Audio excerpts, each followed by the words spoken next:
The story starts on a stormy day on top of a shadowed mansion where the silent assassin Akira faces off against another assassin racing for the same prey. Outmatched but defiant, the rival assassin refuses to yield and reaches inside his cloak for a hidden weapon. He darts forward, flinging blades toward Akira, but to his shock, they just slip through him. With no other choice, the man draws his sword and clashes with Akira in a flurry of sparks and steel.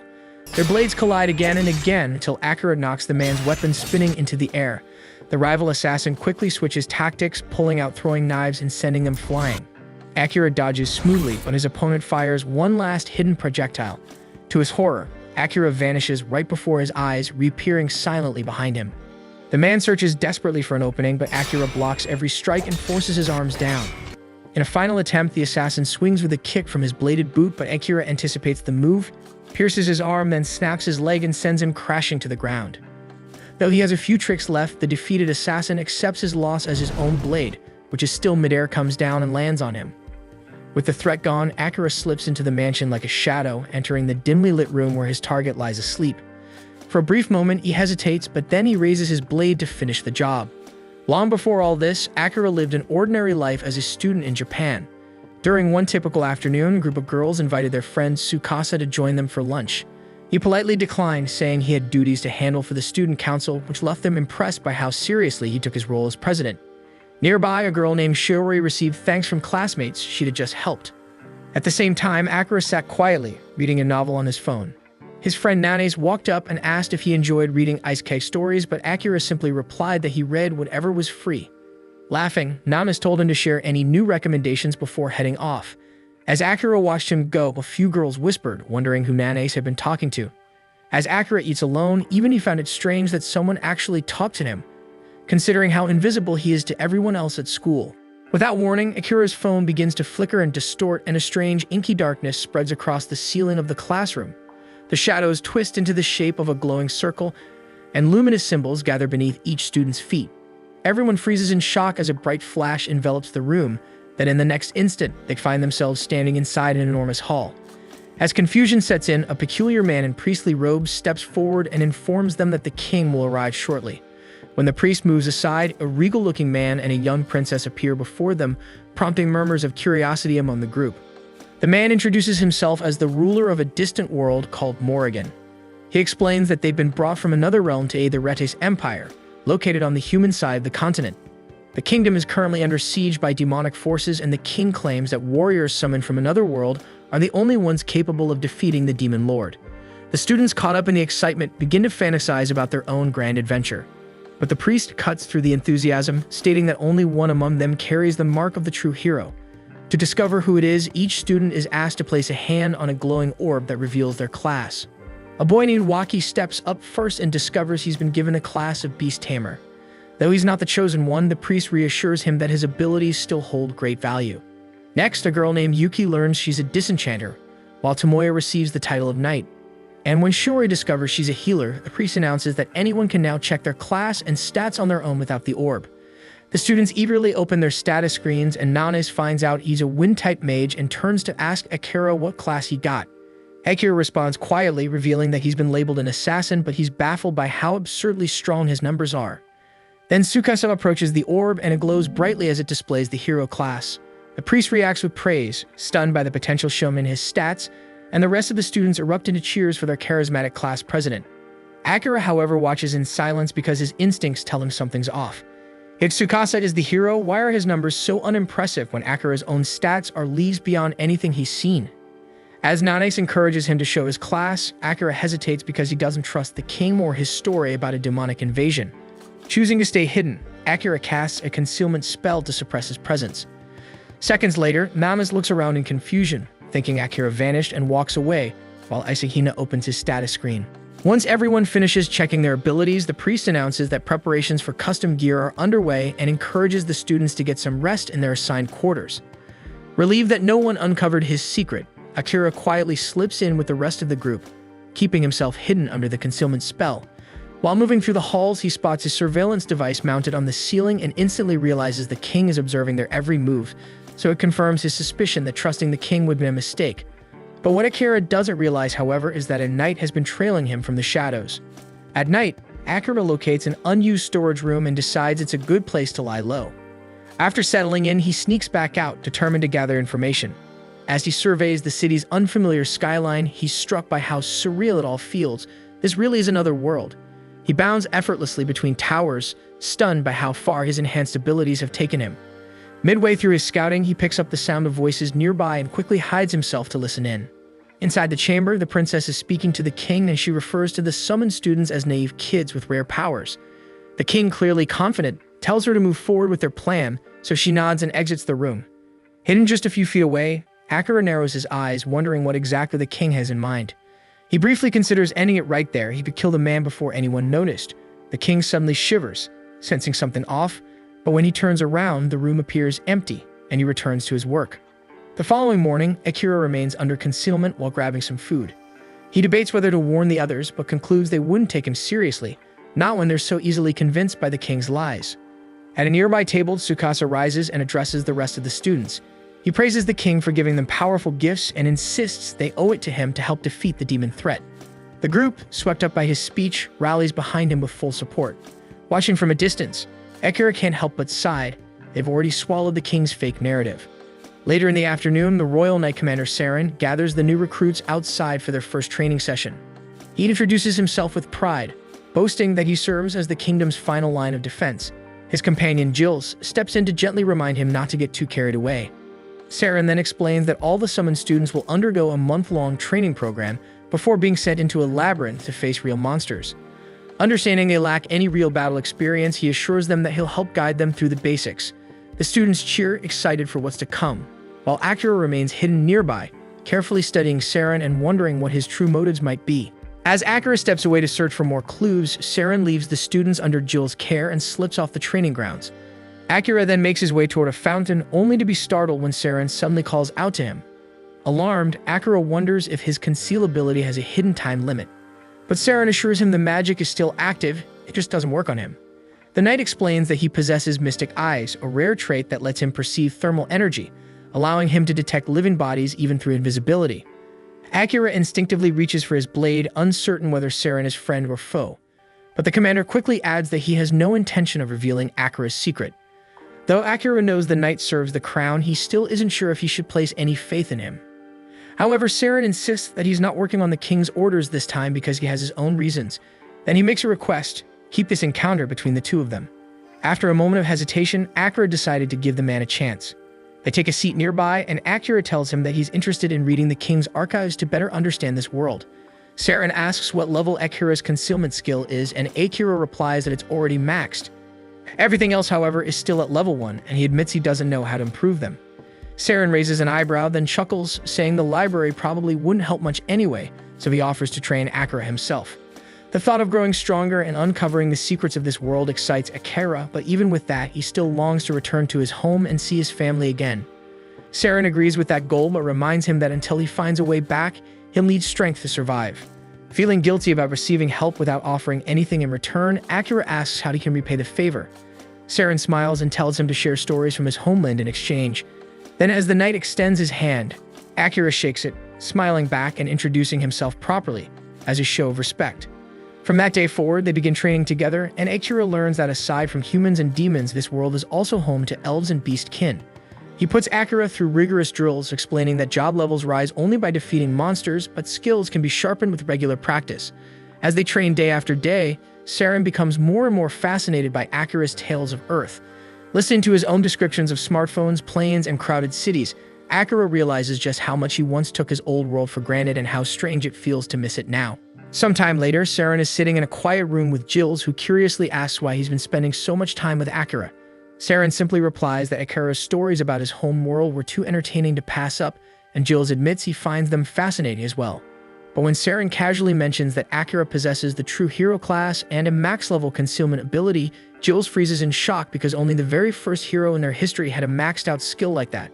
Moments later, Akira approaches the room, and Jules politely excuses himself, leaving the two alone.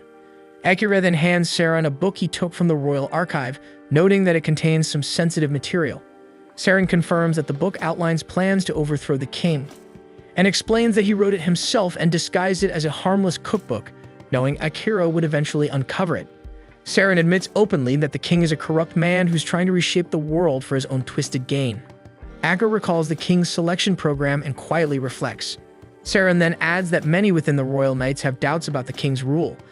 Akira then guesses that they intend to remove him with as little bloodshed as possible, and Saren confirms that. Akira mentions that with his current skill set, eliminating the king wouldn't be difficult, and he had slipped into the royal study on the first day without raising any alarms. But when the opportunity came, he couldn't bring himself to do it. Saren responds calmly, saying that having the assassin class doesn't mean he's obligated to take lives. So Akira quietly reflects that he wouldn't want his family to ever learn he'd become a killer. Saren agrees wholeheartedly, and Akira begins to question why someone like Saren would put so much faith in him. So Saren answers that it's because Akira has shown clarity and instinct, like when he refused to blindly trust the king's story from the start. That single decision in Saren's eyes proved that Akira thinks for himself, trusts his instincts, and doesn't get swayed easily. The room falls quiet for a moment, and Akira finally speaks up softly and says that he's not used to praise. That ever since he was young, people rarely noticed him at all. That catches Saren off guard, so Akira adds that he's the first person who's ever truly recognized him. With a warm smile, Saren lightly jokes, asking if Akira would be willing to help him pull off a peaceful coup as thanks for all the compliments. Akira gives a faint smirk and tells him he'll think about it, then quietly slips out of the room. After a full month of training sessions, Saren gathers the students and announces that they'll begin their expedition into the legendary Cantinan Labyrinth. Afterward, a crowd forms nearby to see the heroes off, and Akira is quietly surprised by how much attention they're getting. As his eyes scan the gathering, he notices a girl standing alone at a distance. In an instant, he appears behind her, startling her with a quiet question about what she's doing.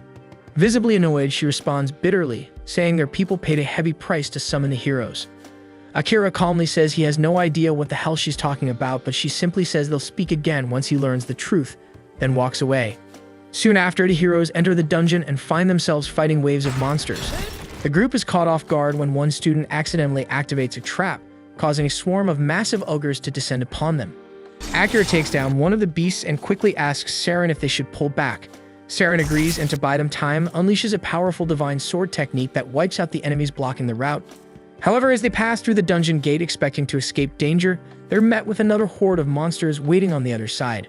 In a moment of panic, Tsukasa remembers the emergency smoke bomb the princess gave him for emergencies and sets it off. The explosion clears the lesser beasts, but from within the haze, a freaking towering minotaur emerges. When Jules enters the chamber with the rest of the group, he's stunned to see such a powerful monster lurking on a low floor. Akira wastes no time and dashes forward, dodges a massive strike, and climbs onto the minotaur's back. He slashes, but his weapon snaps in half against the creature's dense hide. Alarmed, Akira leaps off to avoid a counterattack and rushes back towards Tsukasa, who's barely able to stand. Overwhelmed with guilt, Tsukasa mutters that he's useless, but Akira tells him that heroes aren't meant to carry the burden alone. He reminds him that every student here has been training too, and that it's time to let others fight alongside him. But Tsukasa's breathing quickens, and he begins to panic, consumed by fear and doubt. Noticing something off, Akira asks the party's disenchanter to step in. She steps forward, activates her spell, removing the dark curse that had been feeding Tsukasa's fear. And as soon as it's lifted, Tsukasa regains clarity. With Tsukasa stabilized, Akira turns to Saren and asks if it's time to use the technique they discussed. Saren gives a firm nod and launches a flash of lightning that crashes into the minotaur, stunning the beast in front of the awestruck students. Seizing the moment, Akira disappears into the shadows and reappears silently behind the monster, ready to unleash his ultimate shadow-based spell.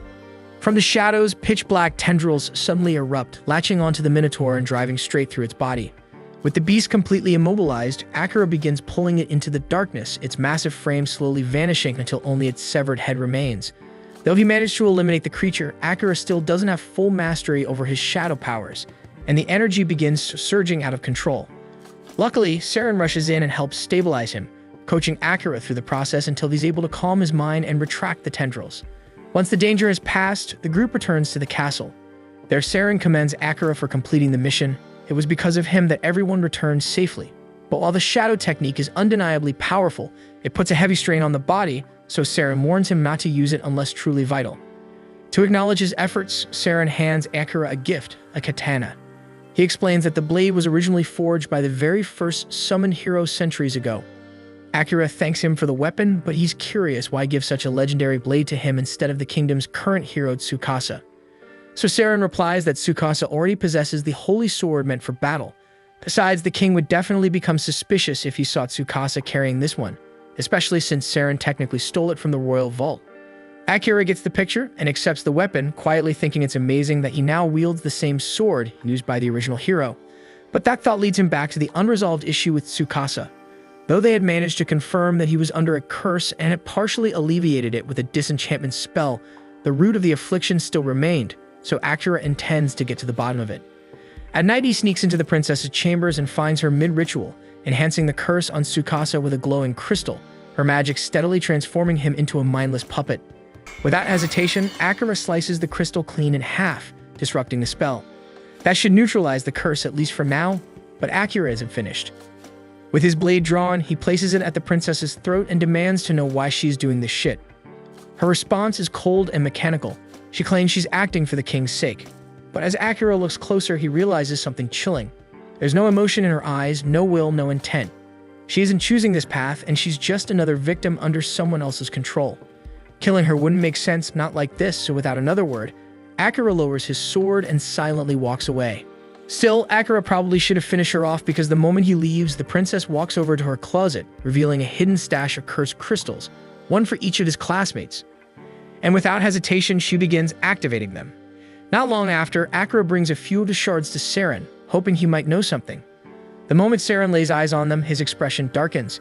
He mutters under his breath, frustrated that the king is still pursuing this madness. He tells Akira he's seen these kinds of crystals before. Then he asks if Akira made direct contact with the princess while destroying the one on Tsukasa. Akira admits he did, and he confronted her on purpose, hoping to understand her motivations. Saren shakes his head and explains that there's no real point in trying to reason with her. At this stage, she's nothing more than a tool being manipulated by the king. Still, Saren says Akira is done enough for one night and advises him to get some rest, but not at the castle because things have changed now. With Tsukasa's crystal destroyed, the princess will likely move on to targeting the rest of their classmates. The only reason Akira is safer now is because she doesn't know who he really is. But now that she knows someone is working from the shadows, Saren's certain the castle guard will be conducting a full sweep tonight. So hiding in storerooms won't work anymore. Akira apologizes for blowing his cover without thinking through the consequences, but Saren simply smiles and tells him there's no need to be sorry. Making mistakes is just part of growing up, and it's his job as the adult in the room to help pick up the pieces. Akira nods, thankful to have someone like Saren in his corner. Saren chuckles and says that if Akira truly wants to repay him, then he better bring him along when he figures out how to get back to Japan. That night, Akira sleeps up in one of the trees outside the castle, but his rest is cut short by the sound of chaos echoing through the courtyard at dawn. Curious, he sneaks back to see what's going on. He spots a group of guards gathered around with a few of his classmates. Among them is Tsukasa, who lights up the second he sees Akira approaching. He looks relieved, but also deeply shaken. Akira's heart lifts for a second, happy to see that Tsukasa appears to be free from the curse, but the look on his friend's face immediately tells him something is wrong. Tsukasa runs up to him in a panic and asks where he's been. Akira casually replies that he was just resting, but asks what happened here. He was expecting something minor. Instead, his eyes fall on the scene behind the crowd, and he freezes. Commander Saren is lying motionless on the ground with a dagger buried in his heart. Akira collapses to his knees, overwhelmed by the sight of Saren's body.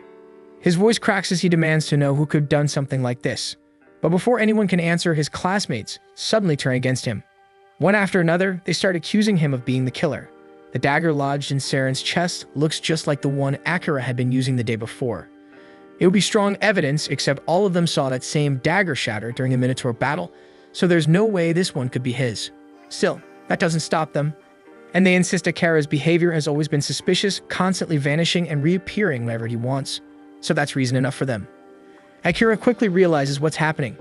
The princess must have cursed the entire class, and the only one still acting normal is Tsukasa.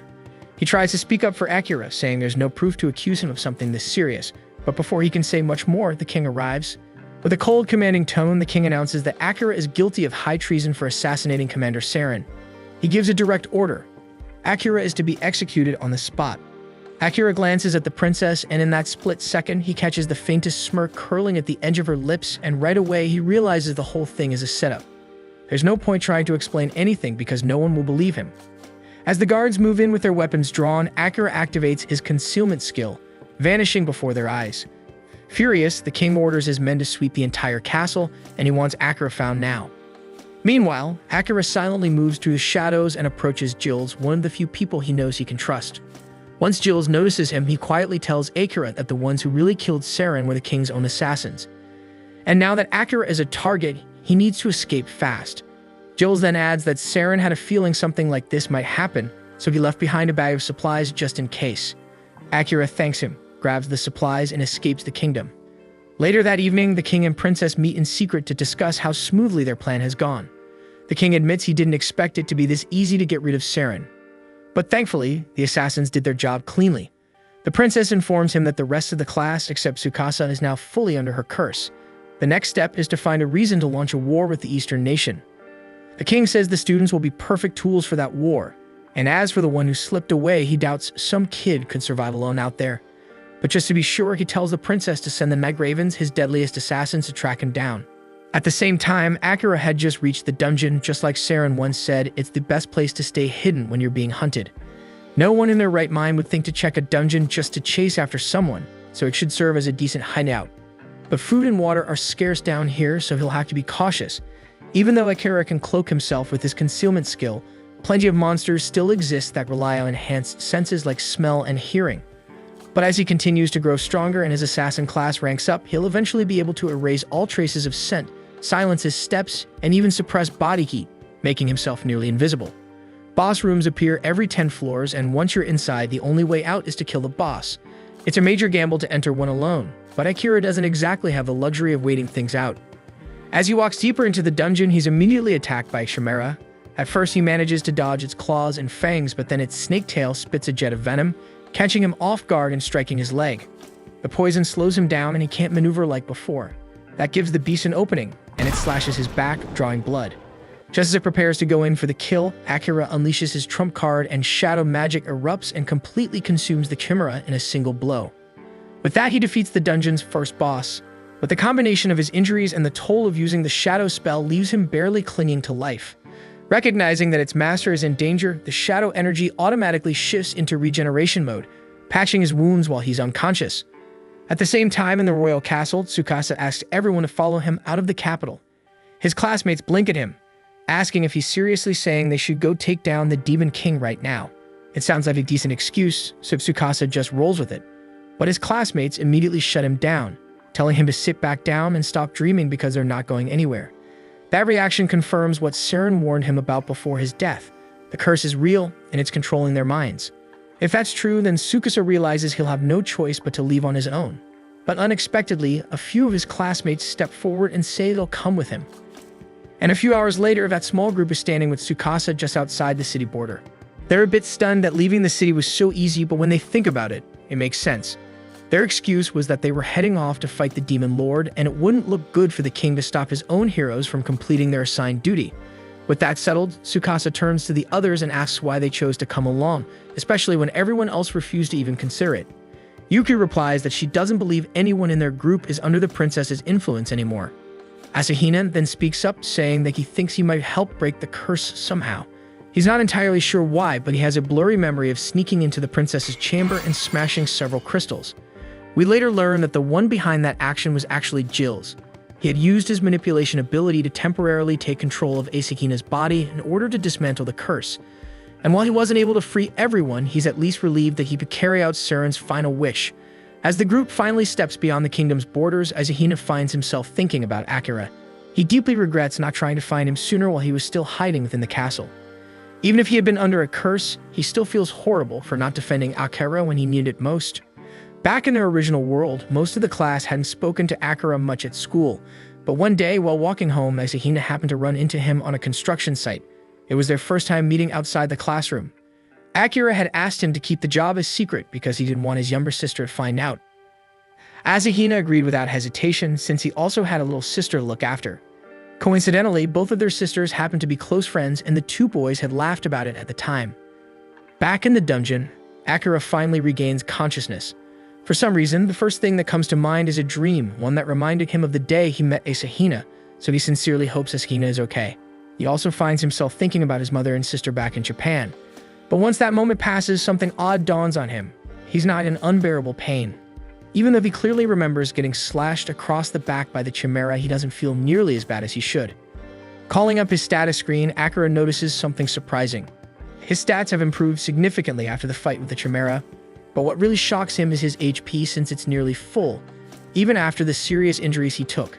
He also spots that his shadow magic has jumped to level 3, and he can't figure out how it rose so much after a single use. Still, there's no time to dwell on it right now, so he gets back on his feet and prepares to move forward. Deeper into the dungeon, Akira encounters a massive slime blocking the passage. After slicing it open, he's stunned to find a beautiful elf girl trapped inside. Thinking this is a good chance to test out one of his newly unlocked abilities, he activates World's Eye, a skill that instantly floods his mind with everything about the target's life. But there's way too much information pouring in at once, and the overload becomes unbearable.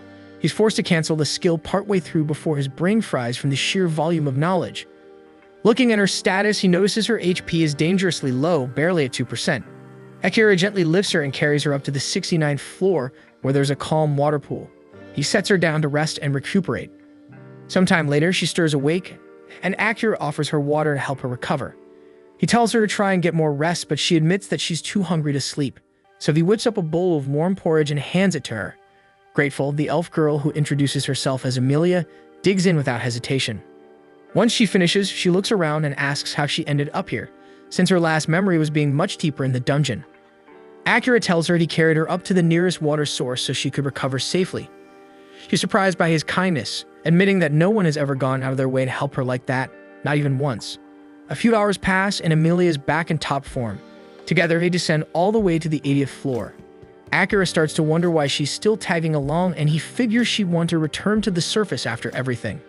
But Amelia tells him she has no intention of leaving. She came down here to conquer the dungeon herself, and she's not leaving until that goal is met. Eventually, they enter the boss chamber, and the moment they step inside, a massive dragon lunges at them. They leap in opposite directions to avoid being flattened. Amelia reacts first, using gravity magic to pin the creature down, giving Akira a chance to strike. But just as he gets close, the dragon locks onto him and swats him out of the air. From the ground, Akira hears Amelia shout, telling him the dragon is tracking his mana signature, so he needs to disperse it throughout the environment. Problem is, Akira doesn't know how to do that.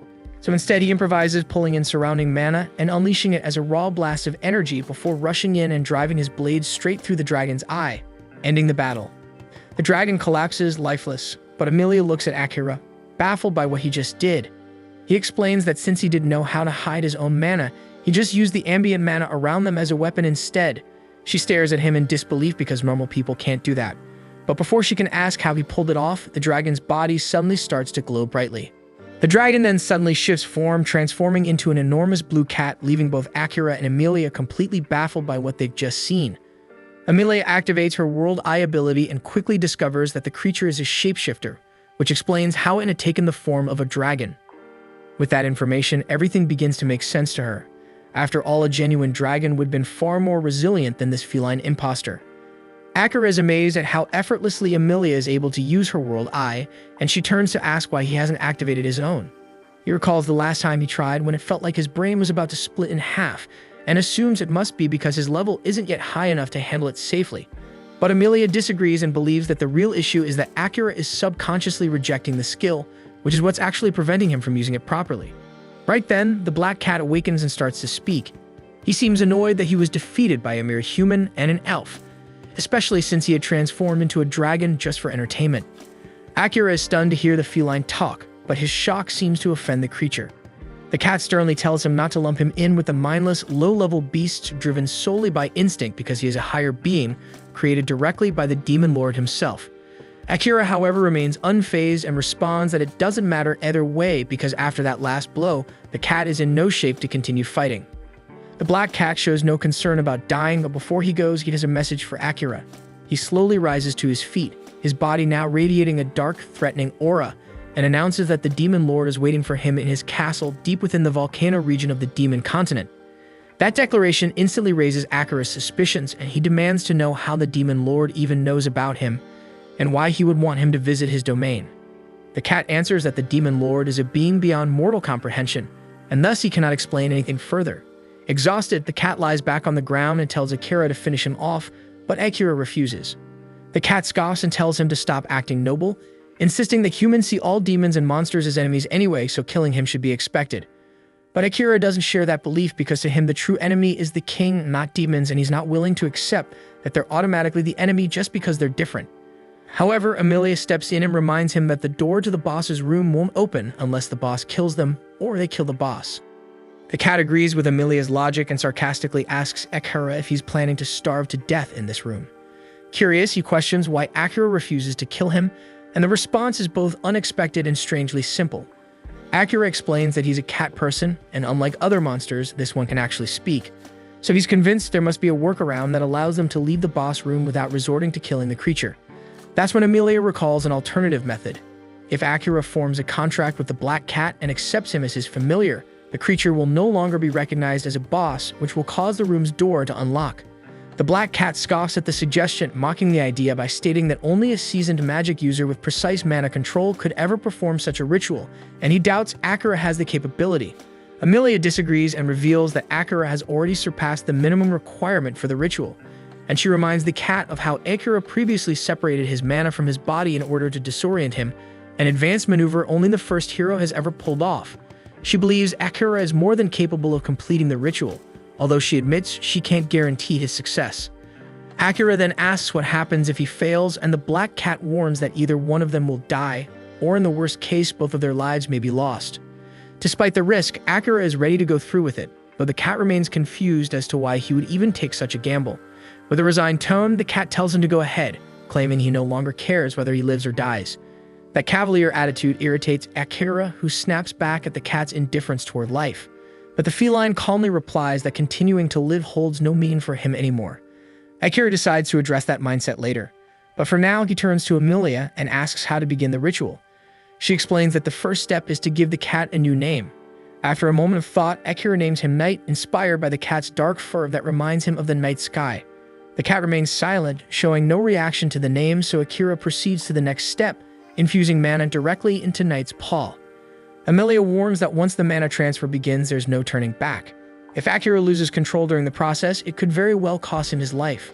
But Akira doesn't hesitate, and he's confident in his ability to succeed. The moment he begins pouring mana into the cat's paw, he's hit by a sudden and overwhelming wave of energy. He quickly realizes that this surge is the power housed within the cat. But before he can steady himself, his vision shifts violently, and he finds himself plummeting toward a city engulfed in flames. Horrified, Akira watches the terrifying scene unfold, and amidst the chaos, he sees Night mercilessly tearing through the city, slaughtering anyone who tries to flee. Akira attempts to stop him, but Night launches an attack with a torrent of dark mana that strikes Akira with devastating force. As Akira pulls himself back up, Night urges him to stop hesitating and just end it, saying it's the only way he'll be able to leave this place alive. But even then, Akira still can't bring himself to strike the cat. Seeing this, Night launches another assault, slashing him hard with his powerful claws.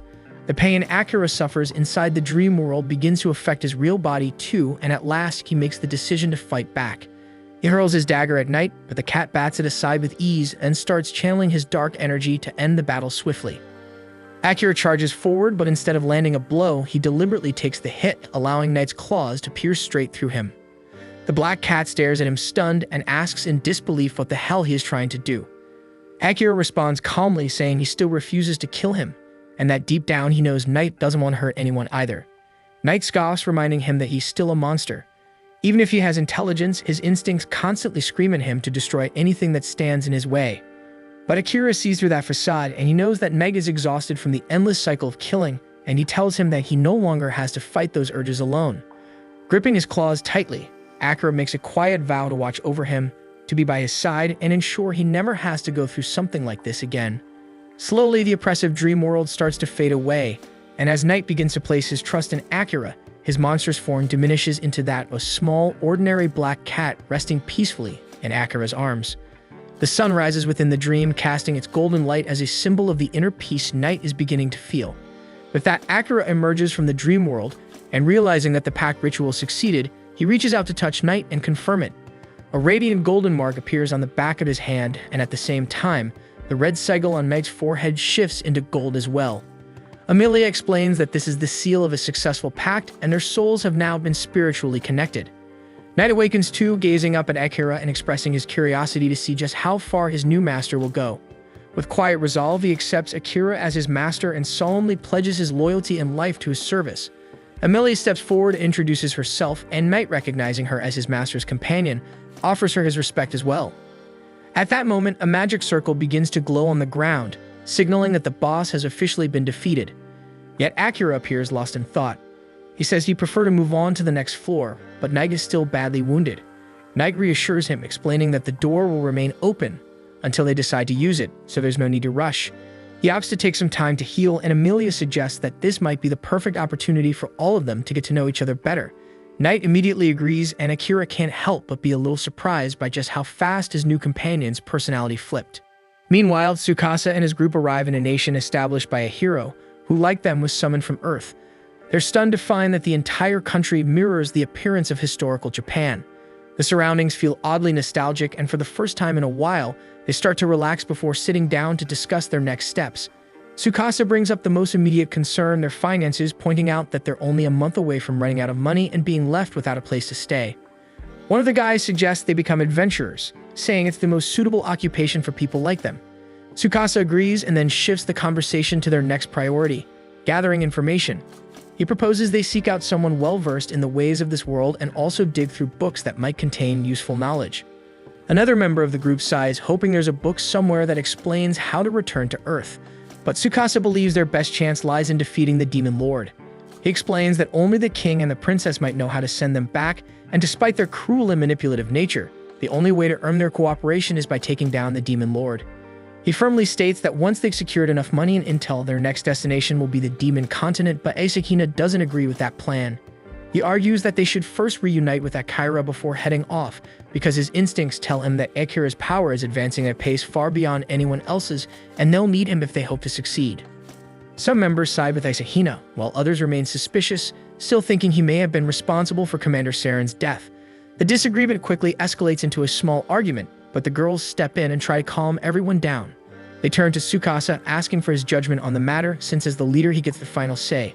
Tsukasa sides with Asahina, admitting that he too believes Akira is already stronger than all of them, but he also doubts whether they'll actually be able to work with him. He explains that Akira has always kept his distance from others, and even now he doesn't remember Tsukasa despite the fact that they've been classmates since kindergarten. The group is stunned by that revelation, and even Asahina agrees that Akira isn't exactly the type to play well with the team. Tsukasa explains that according to the old legend, only the holy sword wielded by the chosen hero has the power to defeat the Demon Lord, meaning he must grow strong enough to fulfill that role. He believes that even if they do find Akira, he likely won't agree to join forces with them if they're still too weak. That's why Tsukasa decides it's best to stay in this country for now, giving everyone time to train and grow stronger before attempting to reunite with him. Meanwhile, Amelia opens up to Akira and Knight, sharing the story of her past. She reveals that her own sister forced her out of their homeland, and the soldiers who once served under her became relentless in their pursuit to kill her. Eventually, they cornered her near a cliff, and in a desperate move, she used her gravity magic to plunge into the river below, which carried her far away to safety. But she was badly injured and utterly exhausted, and that's when a black slime appeared and swallowed her whole. The next thing she remembered was waking up inside the dungeon moments after Akira had rescued her. Akira feels sympathy after hearing her story, but Knight picks up on a few strange details. He points out that slimes typically don't devour people, and even if one had swallowed Amelia, she would have been digested long before Akira found her. Amelia admits that she doesn't fully understand it either, but she's thankful to that slime regardless, because it somehow brought her to Akira. Akira gently tells her that she should consider returning to her homeland and trying to reconcile with her sister, but Amelia has already given up on that idea. She says she doesn't have the strength to face her sister again.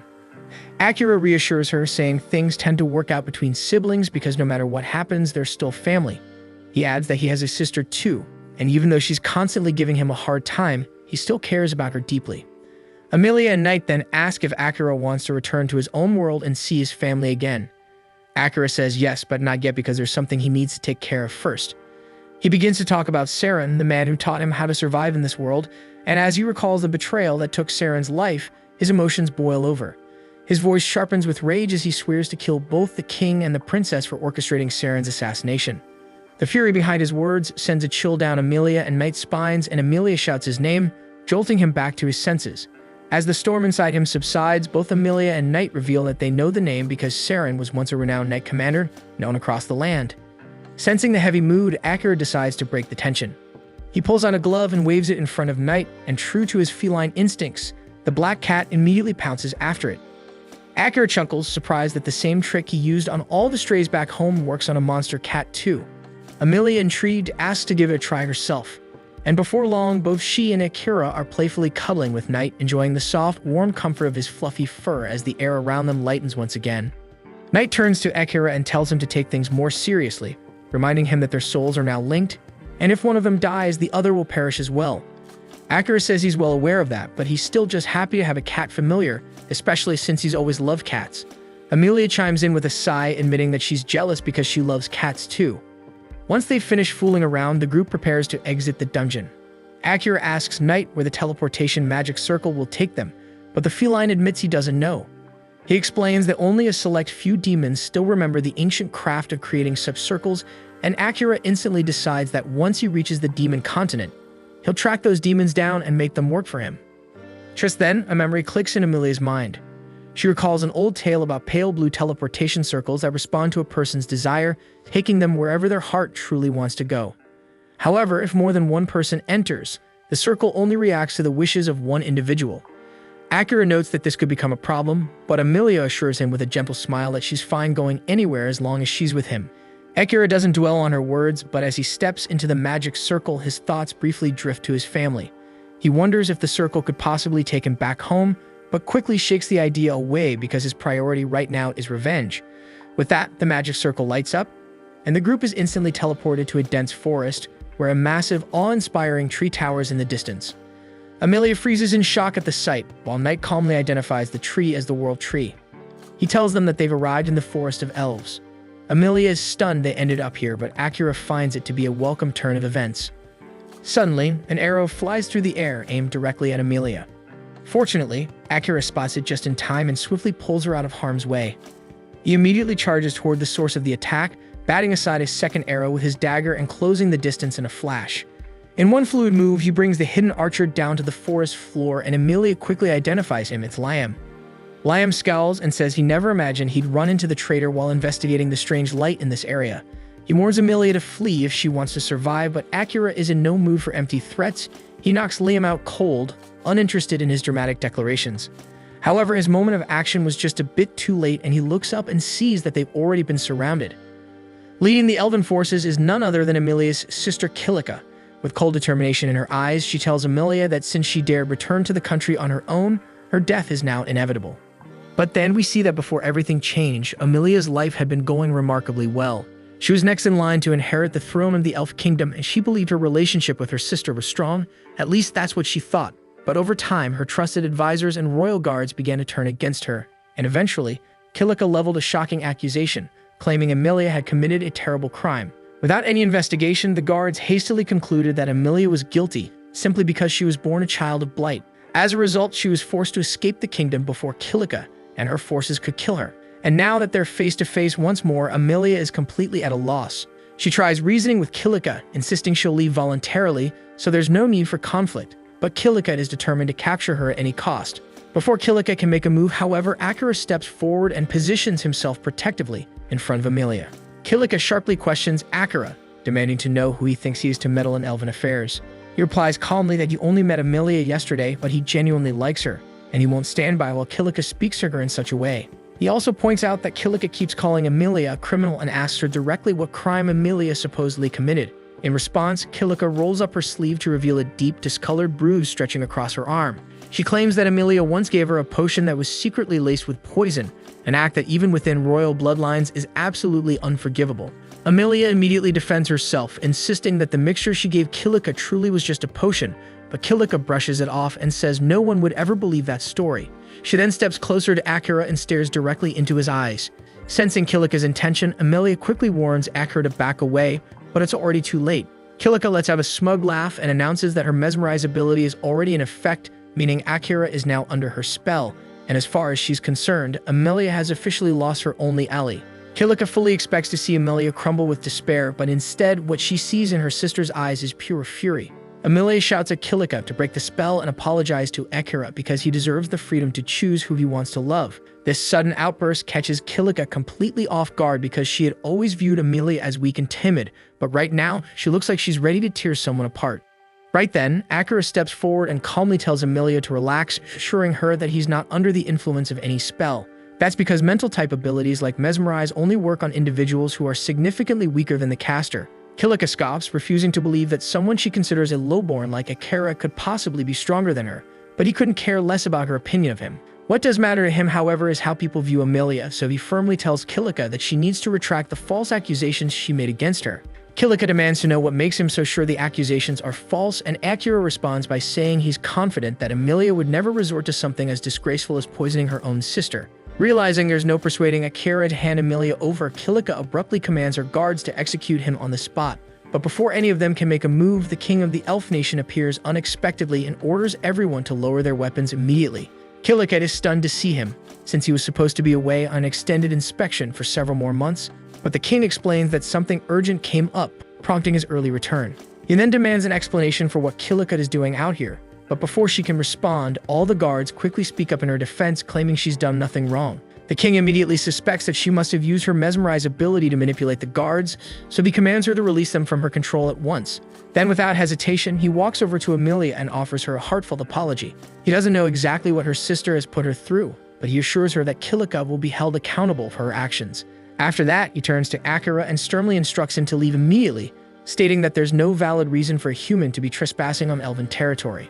Amelia steps in to defend Akira, explaining to her father that he's the one who saved her and brought her home safely. And while the king acknowledges that he is thankful for Akira's role in returning Amelia, his disdain for humans remains unchanged, so he insists that Akira leave regardless. In that case, Amelia declares that she'll leave too, but the king becomes furious and refuses to allow it since Amelia is the only one he fully trusts to succeed him as ruler of the kingdom, and he won't stand by and let her walk away. Still, Akira steps in and reminds him that it's not his decision to make, it's Amelia's. The king firmly tells Akira to stay out of the matter, insisting it doesn't concern him, but Akira isn't one of the king's subjects, so he sees no reason to follow that command. In fact, he states plainly that he's more than ready to make the king listen by force if necessary, and judging by what Akira just did to Liam, who's still lying on the ground, the king can already tell he isn't bluffing. That said, the king has never been one to shy away from a challenge, so he formally proposes a duel to Akira, under the condition that the loser must obey the victor's commands. Akira agrees without hesitation, and with the challenge set, the king declares that the fight will take place at the base of the holy tree, in keeping with elven custom. And as they head toward it, Amelia quietly apologizes to Akira for dragging him into this mess, but he tells her there's no need because he willingly chose to get involved. Shifting the conversation, he brings up how Kilika called her a child of blight and asks what that's all about. Amelia explains that, according to an ancient elven legend, when twins are born, one may be different from their parents. This child is believed to bring disaster upon the land and is thus labeled a child of blight. In the past, it was common for the odd twin to be killed at birth because of this belief, and Knight is taken aback to hear that elves still hold on to that superstition, even though it was debunked long ago.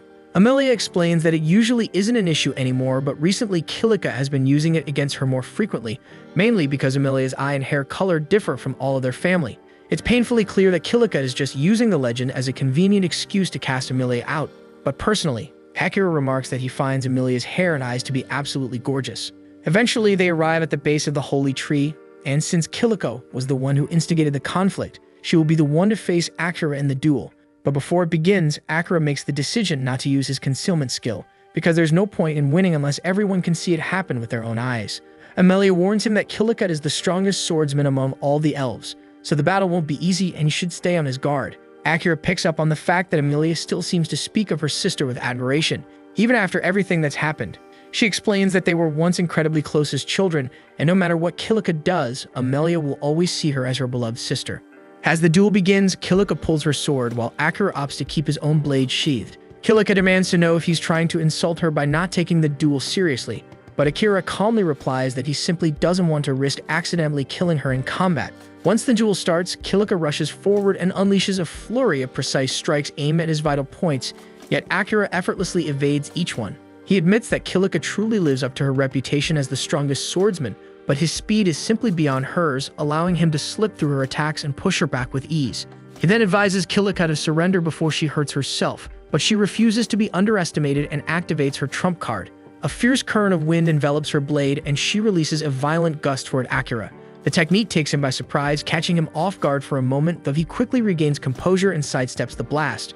Knight identifies Kilika's skill as buff magic, and Amelia explains that it's the only form of magic Kilika can wield, one she's honed nearly to perfection through relentless training. With this ability, Kilika launches devastating wind attacks at will, forcing Akira to stay on the move to avoid them. Amid the clash, she notices a deep sadness on her face. When he asks about it, she denies it, claiming she's happier than ever, but Akira insists she looks anything but. Unwilling to entertain his probing any longer, Kilika hurls another attack, but he smoothly ducks under it and sweeps her legs, sending her crashing to the dirt. Before she can recover, Akira appears behind her, resting his sword gently against her neck, a silent sign that he could have ended the fight at any moment. Once again, he urges her to surrender and reconcile with Amelia, but Kilika refuses with fierce defiance. She snaps that she could never make peace with someone who took everything away from her, then bursts into a furious rage, unleashing uncontrollable waves of wind in every direction. She cries out that she's been left with nothing, that Amelia and her divine blessing took it all away. In the past, Kilika and Amelia had been close friends, but everything changed when Amelia was revealed to possess the spirit medium class. Once mastered, it promised unmatched power across the continent, and from that day onward, nothing Kilika achieved was ever considered enough. Amelia tries to assure her that none of it is true, but Kilika is far too consumed by anger to listen. Right then, Liam walks up to Amelia and quietly asks for her help to save Kilika, handing her something that immediately makes her understand his plan. She climbs onto Knight's back and uses the holy tree branch Liam gave her to channel purification magic, breaking the spell that had everyone under Kilika's control. The moment the enchantment lifts, Kilika descends into a wild frenzy, summoning her strongest wind blast yet. So Akira is forced to counter using his shadow magic, and after a fierce struggle, he manages to overpower the raging winds, sending Kilika crashing to the ground and stripping away her will to continue fighting. Moments later, Liam and Amelia rush to her side to make sure she's alright. Kilika glares at them and bitterly asks if they come to mock her now that she's been defeated. Liam gently assures her that isn't the case, saying he's genuinely worried about her, but Kilika refuses to believe him. She accuses him of running straight to Amelia the instant the spell wore off, helping her undo what was left of Kilika's magic. Amelia, however, calmly tells her that Liam was never under her spell to begin with. Kilika insists she's lying and tells them to just get it over with, banish her, execute her, anything, because she doesn't want to live like this anymore. But before she can say more, the king speaks up, declaring that if anyone deserves punishment, it's him, for being the reason Kilika ended up this way. Confused, Kilika demands to know what the hell he means.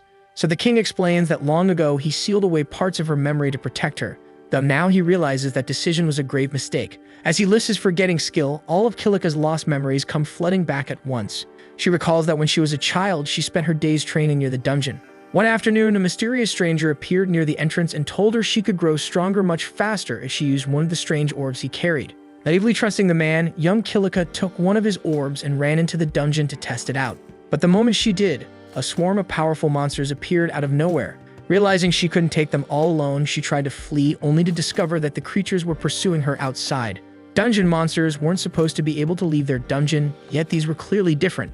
Knowing they were heading straight for the elf village, Kilika chose to stand her ground and fight. She held out as best she could, and the chaos quickly drew the attention of nearby elves, who rushed to her aid after realizing something had gone terribly wrong. Liam was the first to arrive, but tragically he was immediately impaled through the torso by a goblin, leaving Kilika to watch helplessly as her friend died right in front of her. The trauma and guilt from that moment nearly shattered Kilika's mind, so the king decided to seal away those memories to protect her from the devastating truth. Also, Liam wasn't the only casualty from that battle, but the situation was ultimately salvaged thanks to Amelia, who used her spirit medium abilities to craft 2 advanced spells, gravity magic and resurrection magic. And with them, she was able to bring back everyone who had fallen, ensuring that no lives were truly lost that day. But because Kilika remained the only one unaware of what really happened, those who had been involved slowly and unintentionally began to drift away from her. So Kilika misinterpreted their distance, assumed they had lost interest in her simply because she wasn't a spirit medium like her sister. Overcome by the truth, Kilika collapses in tears, heartbroken that she ended up turning her own sister into an enemy over nothing more than a freaking painful misunderstanding.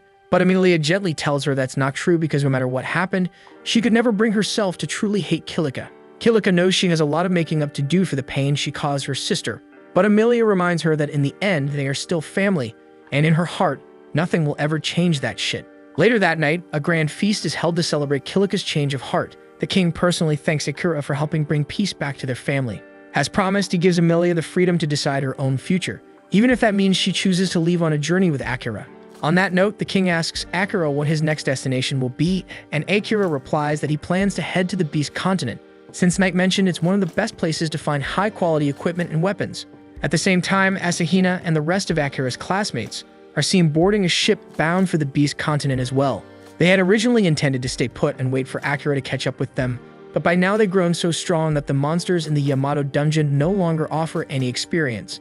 So rather than waste time standing still, they decided to travel to the Beast continent and upgrade their gear in preparation for whatever comes next.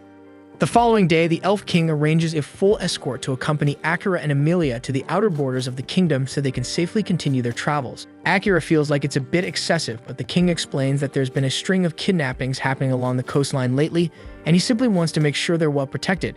In fact, he even says he'd feel far more at ease if Akira allowed them to personally accompany him, but Akira politely declines and settles for just taking the carriage. As they ride along, Akira turns to Knight and asks why she kept such a low profile during all the chaos with the elves, especially since she clearly could have stepped in. Knight calmly explains that she didn't want to risk exposing her true identity as a demon since not everyone would be as accepting as he is. Akira gets it and he understands why she preferred to keep up the act of being an ordinary cat, but he still wonders if the demon lord is okay with that, especially if he's still watching. Knight confirms he's right to be cautious. Her senses remain connected to the demon lord so he can still monitor her actions, but she assures him that he no longer holds sway over her decisions and she has absolutely no plans to betray Akira now or ever. That eases Akira's mind a little, especially considering he might have to face the demon lord one day, depending on how things unfold, but Emilia doesn't see it going that way. If anything, she feels like the demon lord might actually want to be on friendly terms with him, and surprisingly Knight agrees. After what Akira did yesterday, there's no doubt in her mind that he's caught the demon lord's attention. Very few people can manipulate shadow magic effectively in combat, yet Akira managed to shroud himself in it completely. Akira explains it just sort of happened in the moment. He was terrified the magic would spiral out of control and hurt Kilika, but even if it wasn't intentional, pulling off something like that is no small feat. Right then, Akira picks up on something suspicious up ahead and tells the driver to stop the carriage.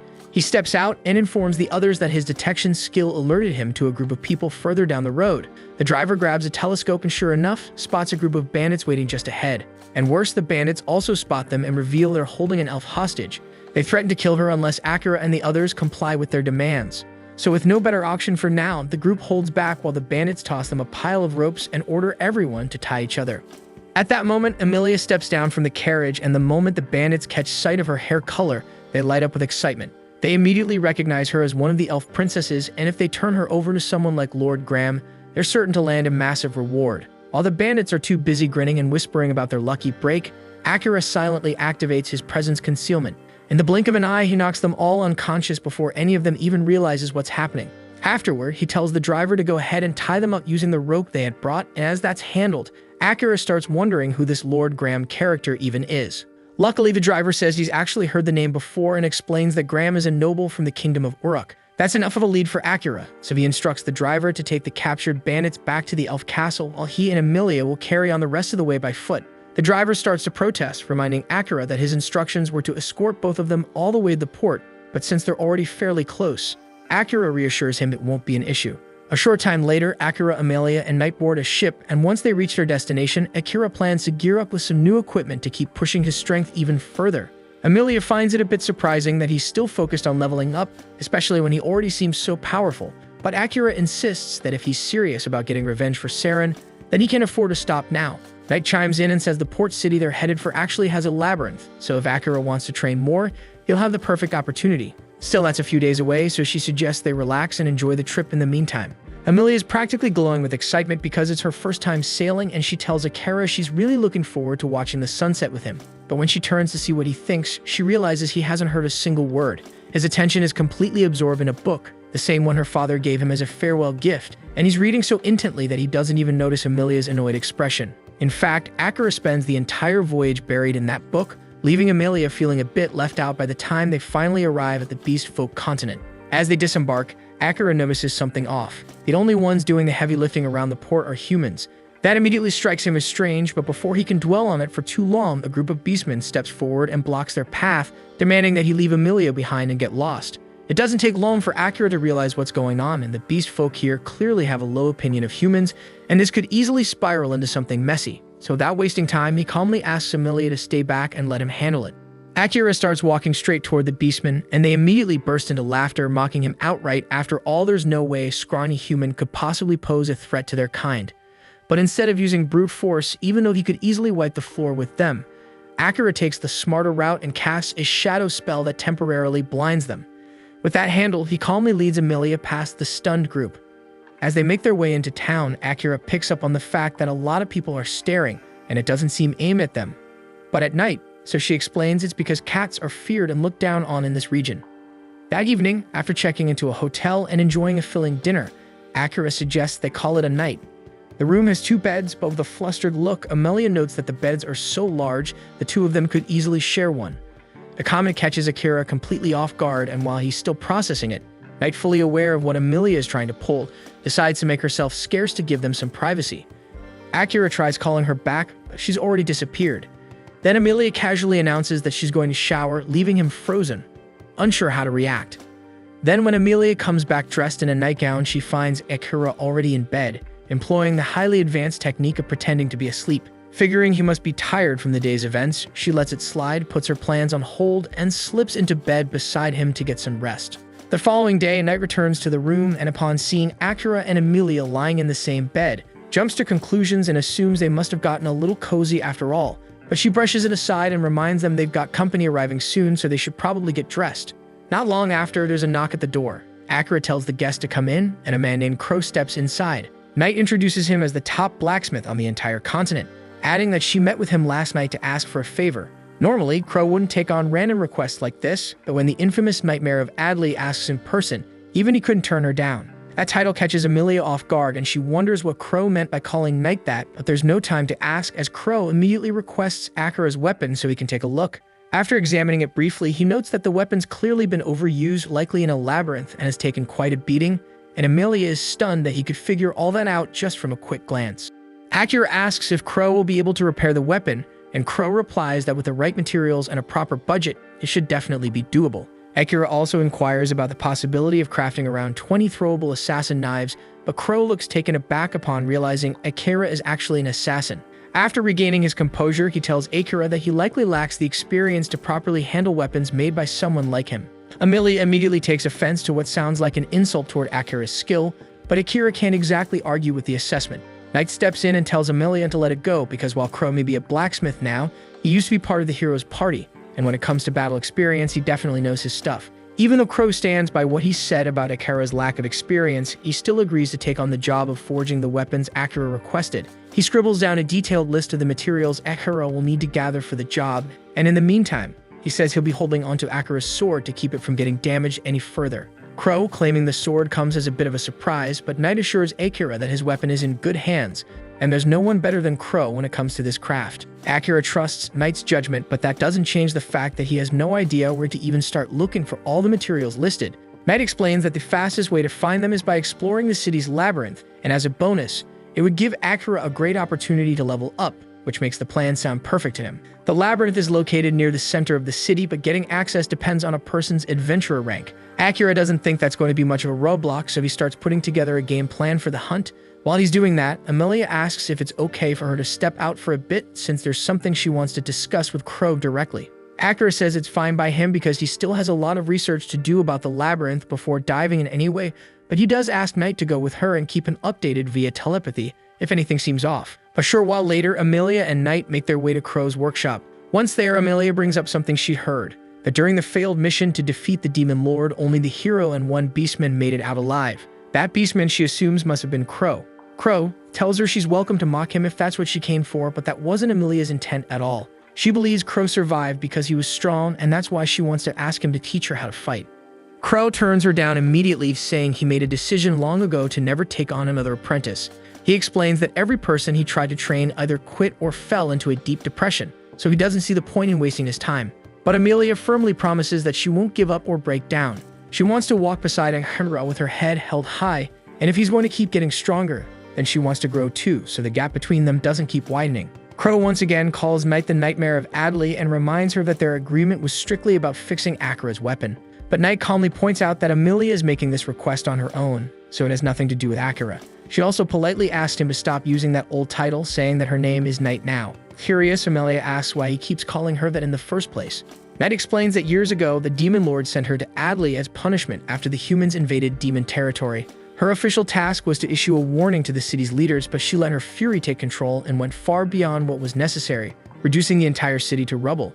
She admits she had no justification for what she did and takes full responsibility for her actions. That's the very reason she asked Akira to end her life when they first met, but she's changed since then, and as long as she serves under Akira, something like that will never happen again. Crow asks her if she really believes it's that easy to leave her past behind, but Knight says she knows full well that what she did can't be forgiven, so if he still hates her, she understands.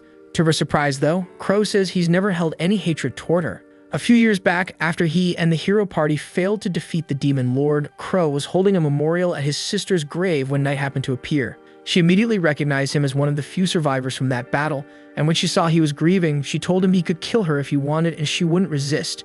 But Crow told her that he didn't blame her for what had happened, and as far as he was concerned, she was nothing more than a weapon forged by the Demon Lord to carry out his commands, and blaming her would be no different than blaming the blade rather than the one who wielded it. In response, Knight asks if he ever planned to confront the Demon Lord again, but Crow calmly tells her that neither she nor the Demon Lord was responsible for his sister's death. After Knight's attack on the city, Crow's sister had been doing her best to help people who were trapped beneath the rubble, but at that same moment, a nobleman was frantically trying to escape. Instead of finding another path, he chose to blast through the area, hitting Crow's sister with a deadly attack just because she was in his way. That man was the one who truly took her from him, so if Crow ever intended to take revenge, it would have been on Lord Graham. But in the end, he never followed through with it, because he knew deep down that his kind-hearted sister would never want him to walk that road.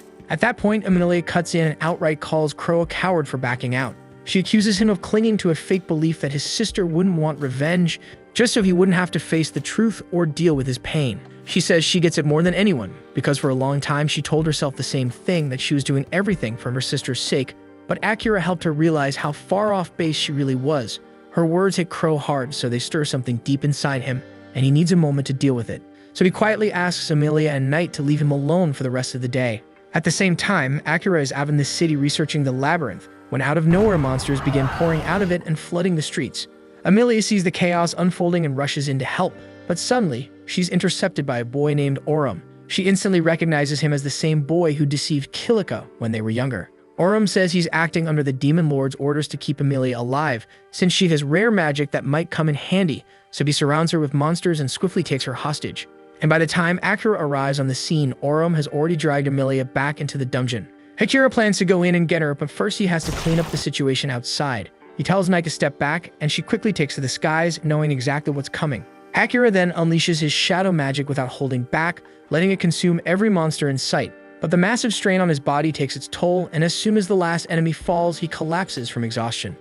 Knight then swoops down to see if Akira is okay, but out of nowhere, the strange system inside him kicks in. Because of the extreme mana drain from his body, he's suddenly engulfed in shadows and thrown into a recovery state. Knight has no clue what the hell is happening, but within moments, Akira's injuries vanish and his body is fully restored, though he's still completely out cold. And when he finally wakes up, he's lying in some unfamiliar bed. Confused, he asks Meg what happened. She explains he passed out after unleashing his shadow magic, so she rushed him to Crow's place to keep him safe, until he came to. Akira, a bit anxious, asks how long he's been out, worried it might have been 5 or 6 hours. But Knight tells him the truth, that it's been a full day and 5 extra hours. That hits him hard, but she says it's not that surprising because he nearly killed himself, draining every drop of mana. But what's weird is that while unconscious, his shadow magic triggered on its own and completely refilled his mana reserves. She still can't explain how or why that happened, so she asks if he knows anything about it. But Akira is just as lost as she is, and honestly, he couldn't care less right now because he's got more pressing things to deal with. He hops out of bed and, spotting Crow, thanks him for letting him crash there while he was out, but now he has to move. Crow, reading his urgency, asks if he really thinks it's smart to rush in like this since it's already been over a day, so Amelia could be halfway to the demon continent by now. Akira doesn't even flinch because if that's the case, then he'll just go to the damn demon continent and bring her back.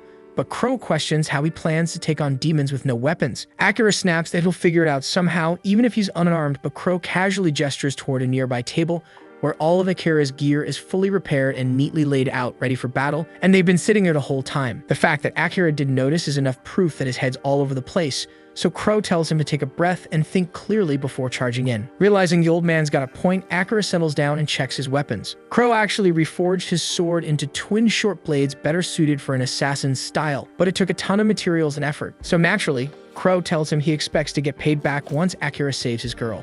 Crow had one last thing to give him, so he tossed Akira an old ring with the words, "I will lead you anywhere," carved into its surface. Turns out it was forged by a former hero and carries a unique enchantment that it points the wearer toward whatever they desire most. Akira gives it a shot while focusing on Amelia, and right away a glowing red line shoots out from the ring, pointing straight toward the labyrinth. If she'd been taken to the demon continent, there's no way it would have gone that way, so for some reason Amelia must still be held somewhere inside the labyrinth. He might not know the exact spot, but just knowing she's still there is more than enough, so he straps on his gear and heads out the door with Knight right behind him. On the way there, Knight quietly asks him not to pull any reckless crap like he did before. Akira apologizes, realizing he completely forgot that if he dies, she dies too.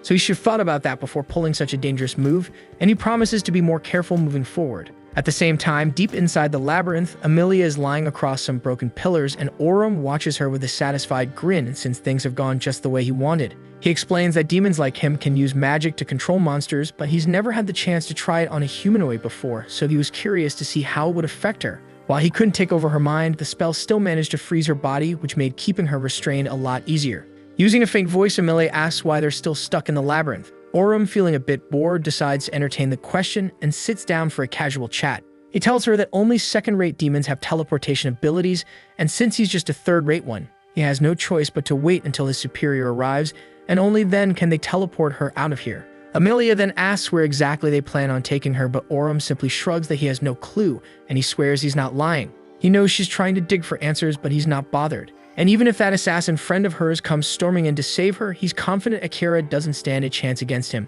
Still, he assures her she won't be harmed since he's under strict orders to deliver her to the Demon Lord alive and unharmed, and he fully intends to follow those orders. Outside the labyrinth, Akira finally arrives, and the ring makes it clear that Amelia is definitely down there, so without wasting a second, he tells Knight to move fast. But just as they're about to head in, a girl suddenly calls out to him, asking to join the mission to rescue Amelia. Akira immediately recognizes her as the one he briefly met during the hero parade, but there's no way she should know Amelia's in the labyrinth. So he doesn't hesitate and grabs her by the throat and demands to know how she found out, and he makes it very clear that whether she walks away from this or not depends entirely on what she says next, so she better choose her words carefully. Gasping and struggling for breath, the girl chokes out that she tracked Amelia's scent using her beast folk ability. The trail led her straight to this location, and it vanished at the entrance, so she assumed Amelia must be inside. Akira narrows his eyes, clearly not convinced, but Knight steps in and says it's actually normal for beast folk to develop scent-tracking abilities, so her story could be legit. Akira eases up and drops the girl to the ground and coldly demands to know who the hell she really is and why she's here.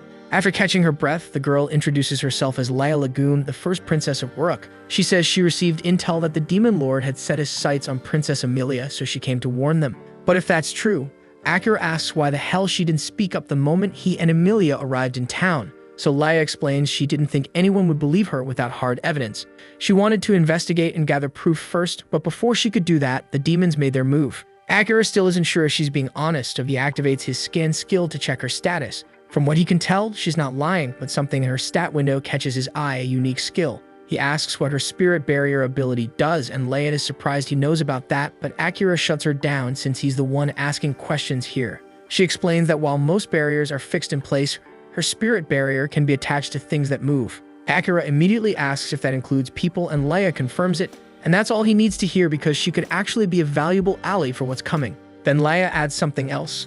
The Demon Lord is targeting Amelia specifically because he wants her resurrection magic. Hearing that, Akira fully grasps how high the stakes are now, so he doesn't waste another second and tells Laya to hop on Knight with him because they're going in now. At the same time, deep within the labyrinth, Orum had just revealed that the Demon Lord is after Amelia's resurrection magic, but Amelia can't wrap her head around why.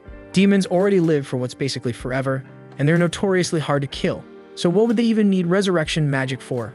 Honestly, Orum doesn't get it either, because the spell can't bring back people who've been dead too long, and once it's cast, it can't be used again for several days, so its usefulness is actually pretty limited. What throws Amelia off even more is how much Orum already knows about the details of her resurrection magic, but before she can ask anything, he casually shifts the conversation. He reminds her that once he kills Akira, she won't be able to bring him back anyway, because she already used the spell on herself after taking that fatal blow. He grins, practically giddy at the thought, saying he can't wait to see the look on her face when Akira's lifeless body hits the ground, and he wonders if her reaction will match the sheer horror he saw on Kilika's face all those years ago. Meanwhile, on the surface, while heading toward the dungeon, Akira turns to Laya and asks what she was doing in the Kingdom of Ravens when he first ran into her. She explains that she was searching for her family who had been kidnapped by a black slime. That catches Akira off guard, and Amelia also had a run-in with a black slime, though he's not sure if there's a connection between the two events. Leia continues, saying she was adopted by Uruk's royal family, but before that, she lived in a quiet, remote village. And one day, a black slime suddenly showed up. Normally, slimes are weak monsters easy to kill, but this one was different. It devoured her mother, father, younger brother, and wiped out the entire village in a single day. There's no way a normal slime could have done that, so she's convinced someone tampered with it and released it on purpose. After losing everyone she knew, the royal family stepped in and offered to adopt her, recognizing her potential as a protector. She accepted and eventually became a princess of Uruk. And by using her new title, she began digging into the slime incident, and her search eventually led her to ravens. And that's when she first crossed paths with Akira. While investigating, she discovered her village wasn't the only one hit. Dozens of people, humans, beast folk, even a few elves had vanished in similar attacks. All of them were sacrificed in some kind of summoning ritual. And the worst part was that she later learned the ritual was the one that summoned the heroes. So when she watched the parade that day, it wasn't to celebrate. She was there to see the faces of the people her entire village was sacrificed to bring into this world.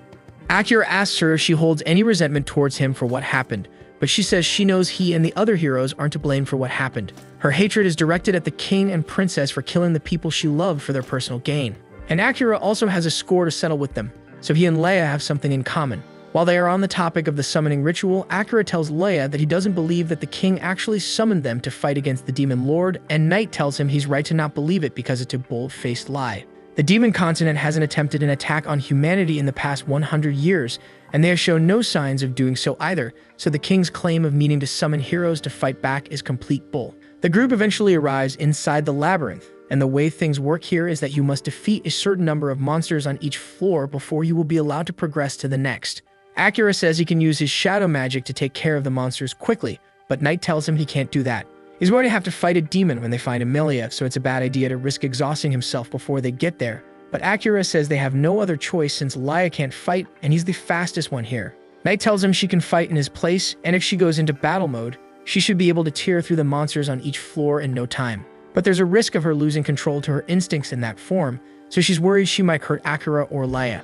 Akira looks at Knight and assures her that as long as he is here, he will make sure she doesn't lose control, so Knight decides to put her faith in him. Knight then unleashes her full power and begins rampaging through the labyrinth with Akira and Leia on her back. And to make sure she doesn't lose control, Akira is using their mental link to keep her calm. Since they've got time, he asks her why demons are so hated in the first place, so Knight explains that the first demons generally aren't bad people, but the first demon king did order an attack on the other nations.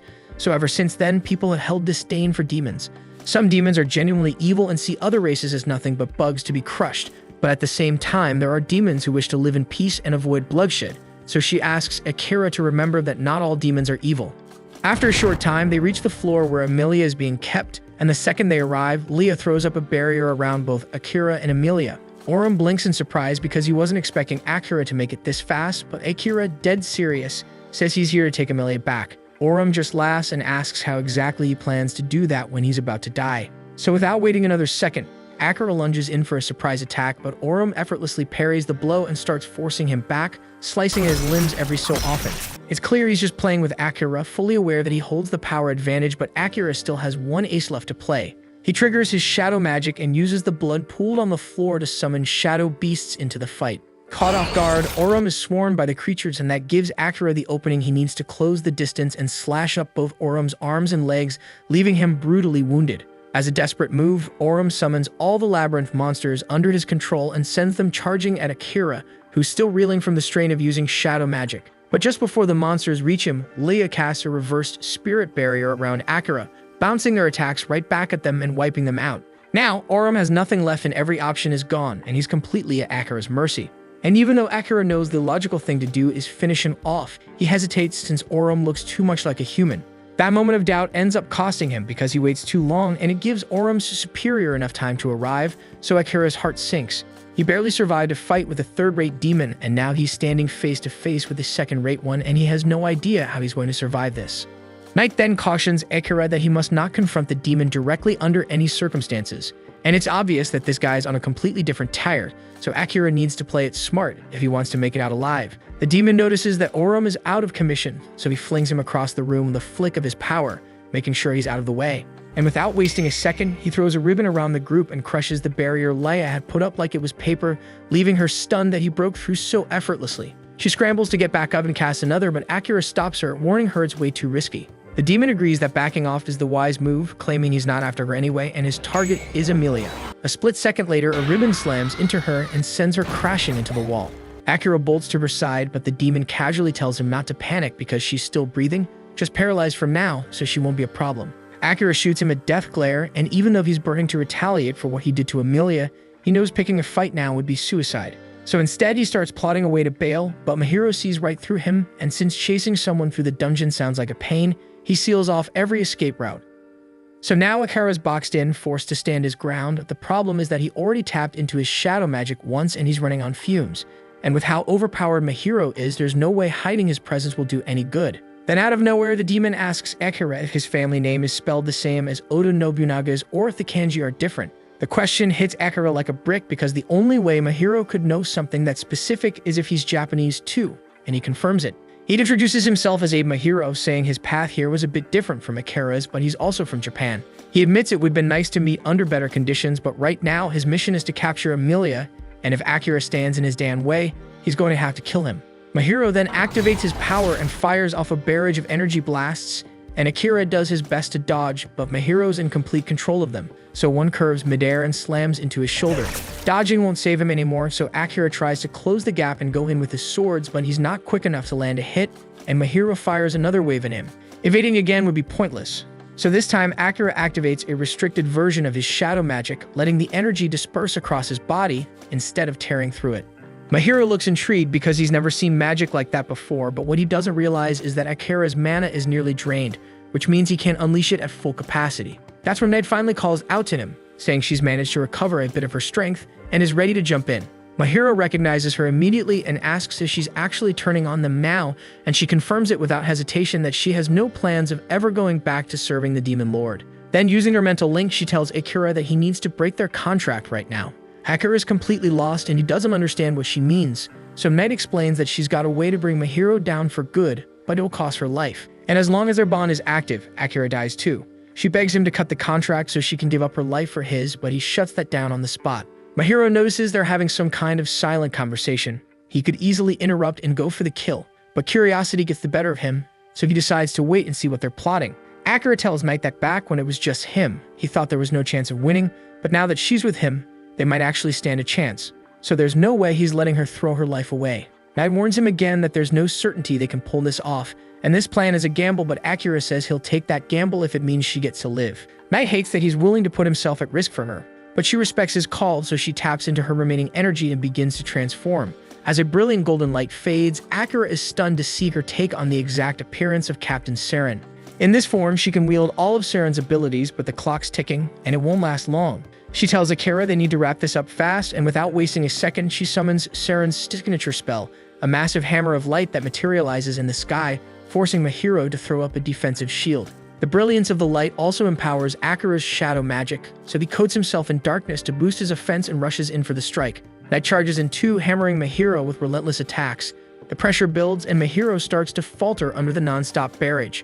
That's when Akira lands a clean slash across his back. Knight quickly warns him that her form is fading soon, but Akira doesn't care. He's confident that with one more move, he can end it. But Mahiro isn't done just yet, and he still has one final card to play. Then with a snap of his fingers, everything flips and Amelia appears right behind Akira and drives her hands straight through his chest. She'd been under Mahiro's control, and the moment the spell breaks, her eyes widen in horror. She screams, unable to process what the hell she's just done. Akira tries to calm her down, telling her none of this is on her and he knows damn well she'd never lay a hand on him on purpose.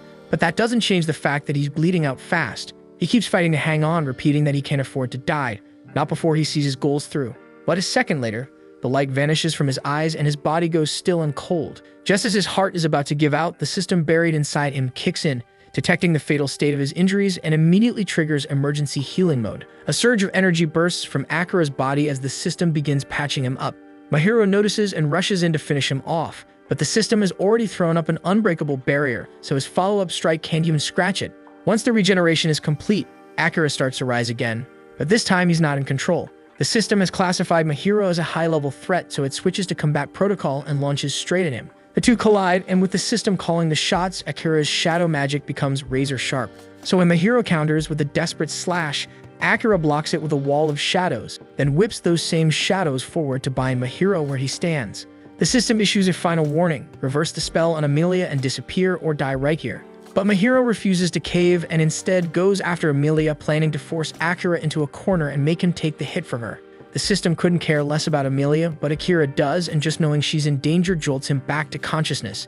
He sprints toward her without a second thought, using his body to shield her from the attack, but just before the deadly spikes hit, my hero's magic fizzles out completely, and the one responsible is Crow. He made his way down here, worried sick about Akira, and luckily his timing couldn't have been better. My hero stares in disbelief because he was sure Crow had died decades ago. But here he is alive, standing tall, and clearly not someone my hero wants to pick a fight with right now. So he calls it quits, forms a teleportation circle, and vanishes from the battlefield with Aurum.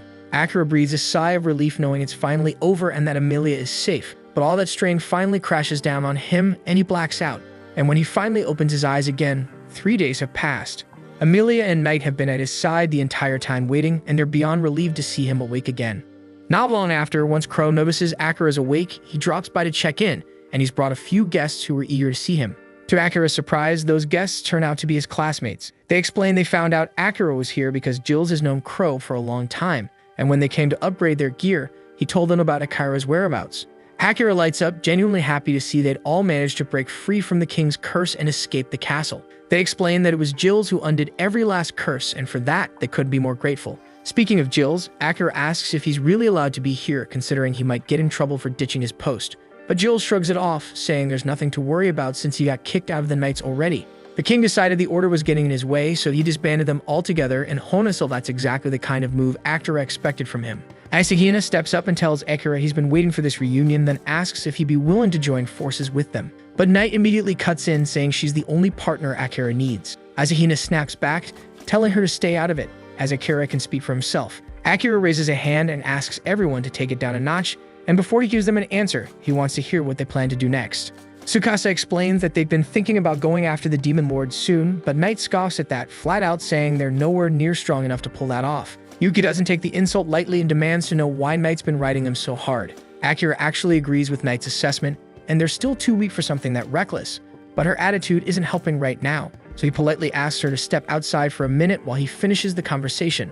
Once Knight leaves, Akira turns back to the group and asks why they're even planning to go after the Demon Lord. Tsukasa explains that if they pull it off, their influence will skyrocket, and they might finally have enough leverage to negotiate with the King of Redis, maybe even get him to send them home.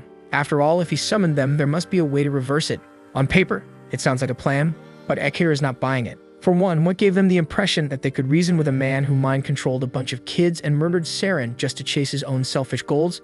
And even if the king does have a way to send them back, Akira refuses to make any deal with someone who sacrificed hundreds of innocent lives just to drag them into this world.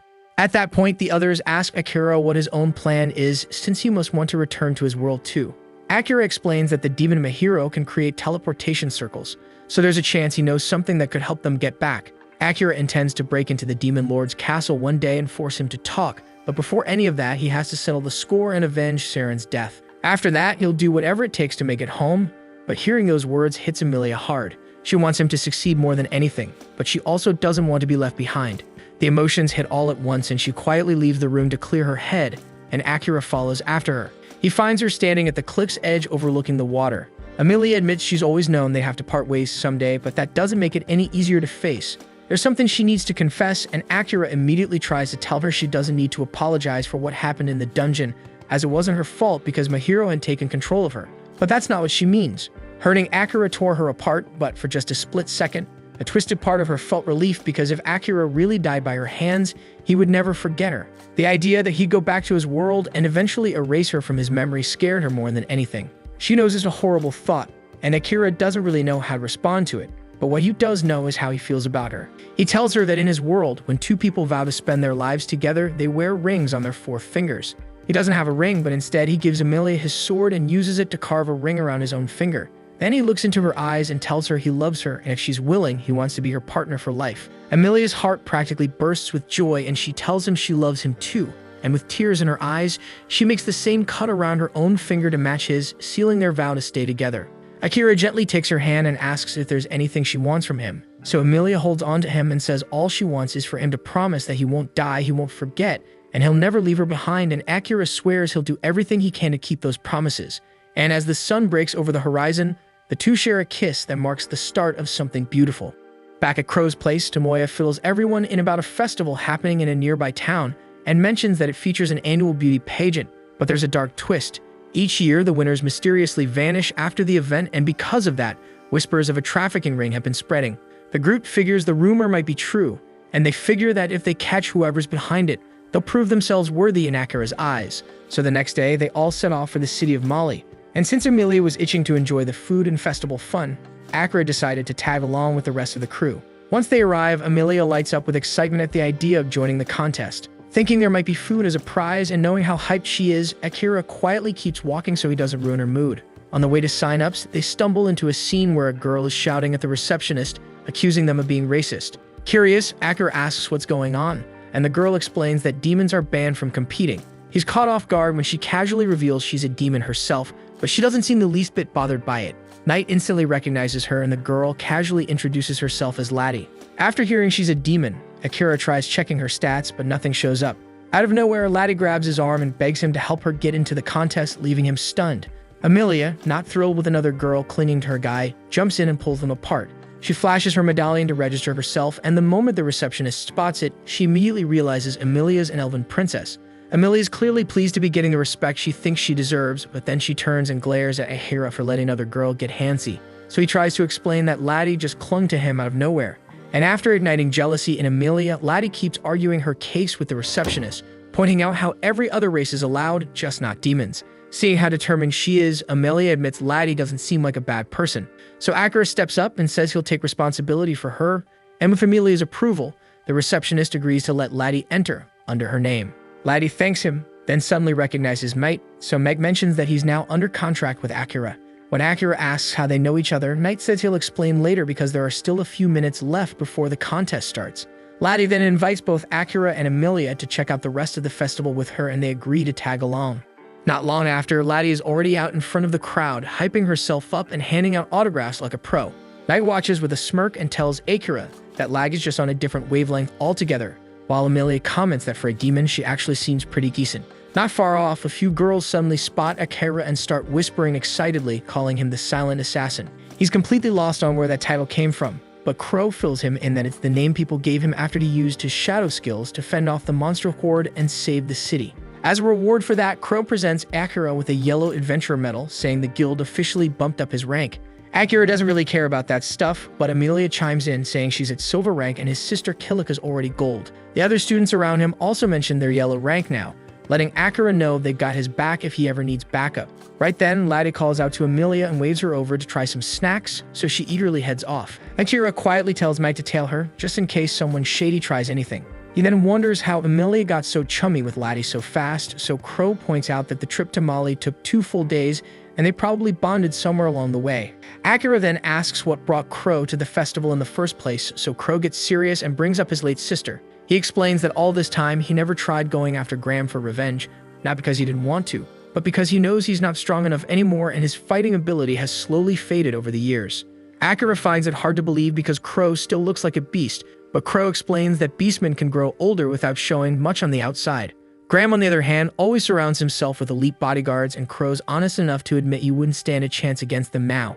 He also reveals that Graham has a long reach, and he's likely the one who leaked Amelia's location to the demons when she was captured by Aurum. Finally, Crow tells Akira that the only reason he saved him in the Beast Labyrinth was because he wanted Akira to owe him, so if he hadn't stepped in, Akira would die down there. Then he drops his real request, and it completely blindsides Akira. He's so shocked he can't even speak, but Crow calmly tells him to think it over and give him a real answer later. At that moment, Jules walks up to remind Crow that they need to finalize their lodging plans, and Crow casually tells Akira that the main part of the festival's just about to start. Later at the arena, Akira and the students settle into a VIP room overlooking the contest stage, courtesy of Crow's connections. Knight looks thrilled about the special treatment, while Isakina nods in approval, thinking it's a smart move considering how famous Akira's become. But despite the perks, Akira sits quietly, deep in thought, even as the event kicks off outside. Eventually, Amelia's name is called, and the moment she steps on stage, the crowd erupts because her charm and presence are an instant hit. She throws a wink in Akira's direction, and even he admits she looks stunning.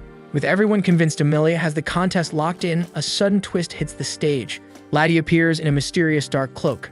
The audience murmurs in confusion, but she calmly begins arranging magical crystals across the stage. In a flash, the crystals trigger a grand entrance, bursting into lights and illusions that reveal Laddie's true contest dress in dramatic fashion, and the crowd goes wild. After the final votes are counted, the judge announces a tie, so Amelia and Laddie have both taken first place. Laddie looks a little disappointed, clearly hoping to win outright, but Akira tells her it's still seriously impressive to have matched Amelia's beauty. Amelia, pleased by his words, smiles while Laddie quietly observes the closeness between the two. She turns to Amelia with a grin and promises a rematch next year.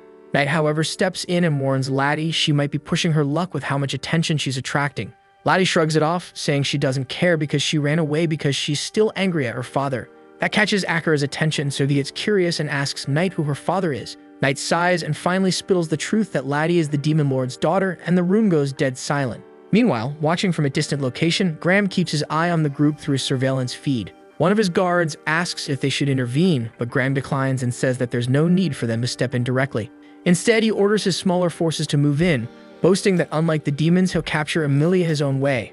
Later on, Akira finally manages to scan Laddie using his world eye, and what he sees stuns him because her stats are way beyond anything he expected. Amelia casually mentions that she always had a feeling Laddie was insanely strong and reminds Akira to make use of the world eye anytime something feels off. She also reminds him to always use the world eye whenever someone shady shows up. Akira nods, knowing she means well, but behind his calm face, his mind is somewhere else. Every time he uses that cursed skittle, it brings up disturbing visions of his dead classmates.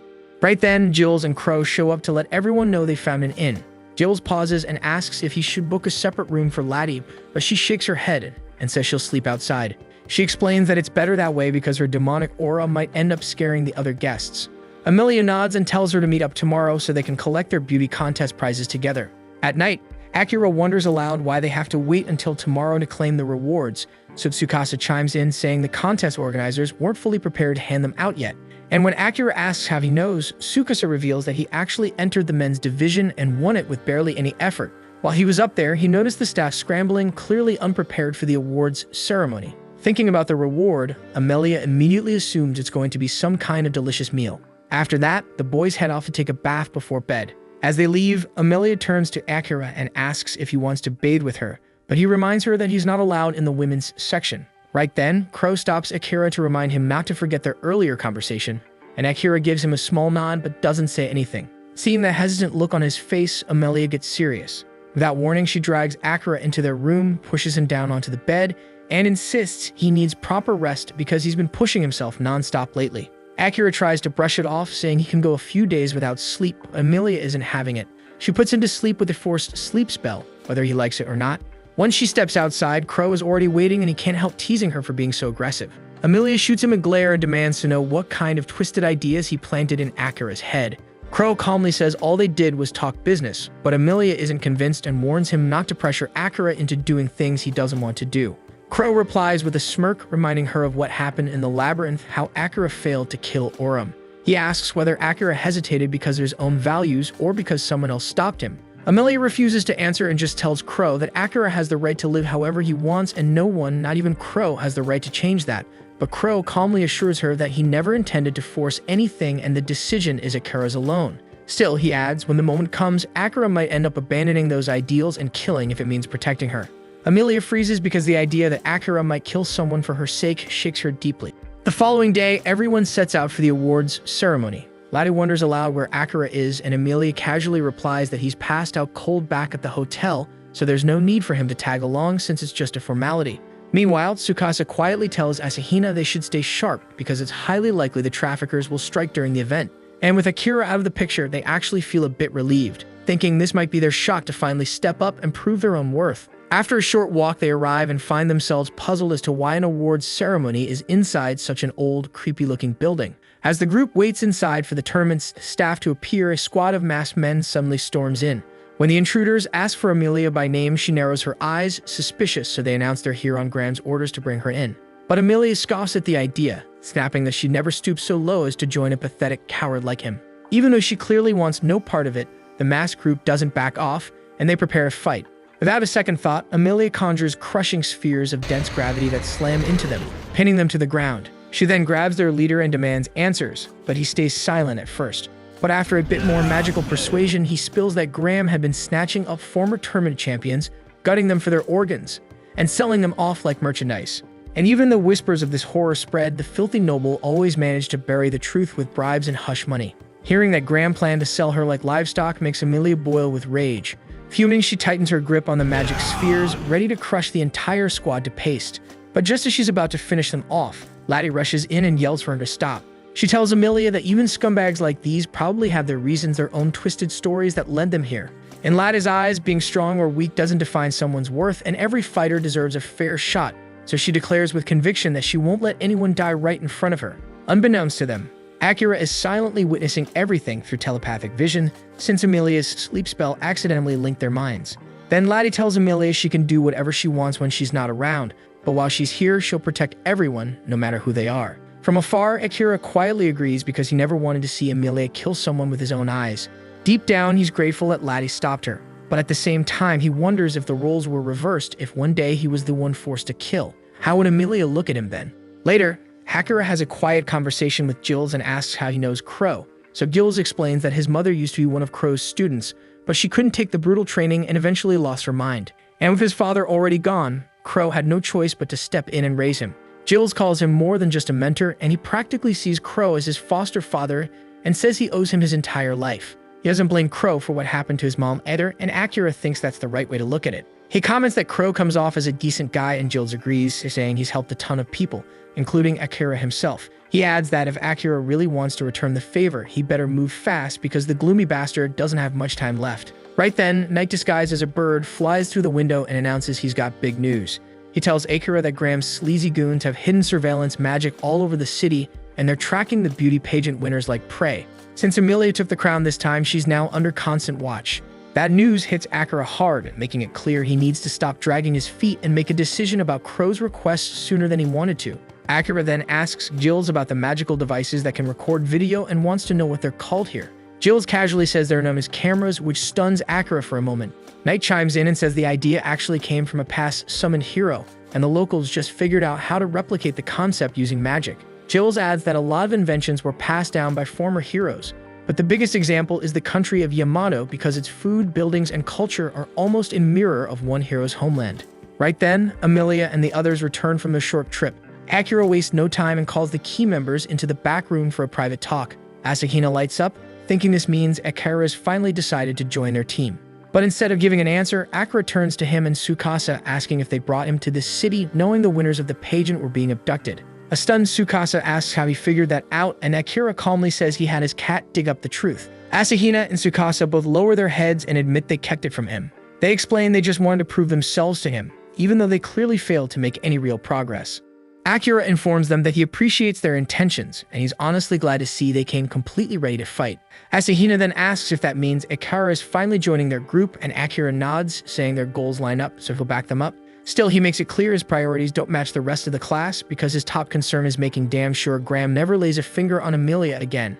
That's when Crow steps in and says that if Akira is serious, he'll have to head to Uruk City because Graham's running the Adventurers Guild there. Asahina offers to go with him, but Akira turns it down, saying this is something he needs to handle alone. Crow tells him that if he pulls this off, they'll personally lead him across the Demon Continent, since he's already been there before.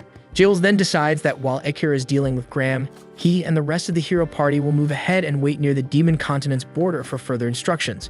He pulls out a map and Asahina points out a possible meetup location, but Crow immediately shuts it down. When Akira asks why, Jules admits that's where Crow's mom lives and the guy clearly doesn't want to go anywhere near her. That gets Akira's curiosity going, especially since he's heard Crow's already pretty damn old, so his mother should be long dead. Jules brushes it off and says they'll save that story for another day. Then Crow suggests a different place to meet.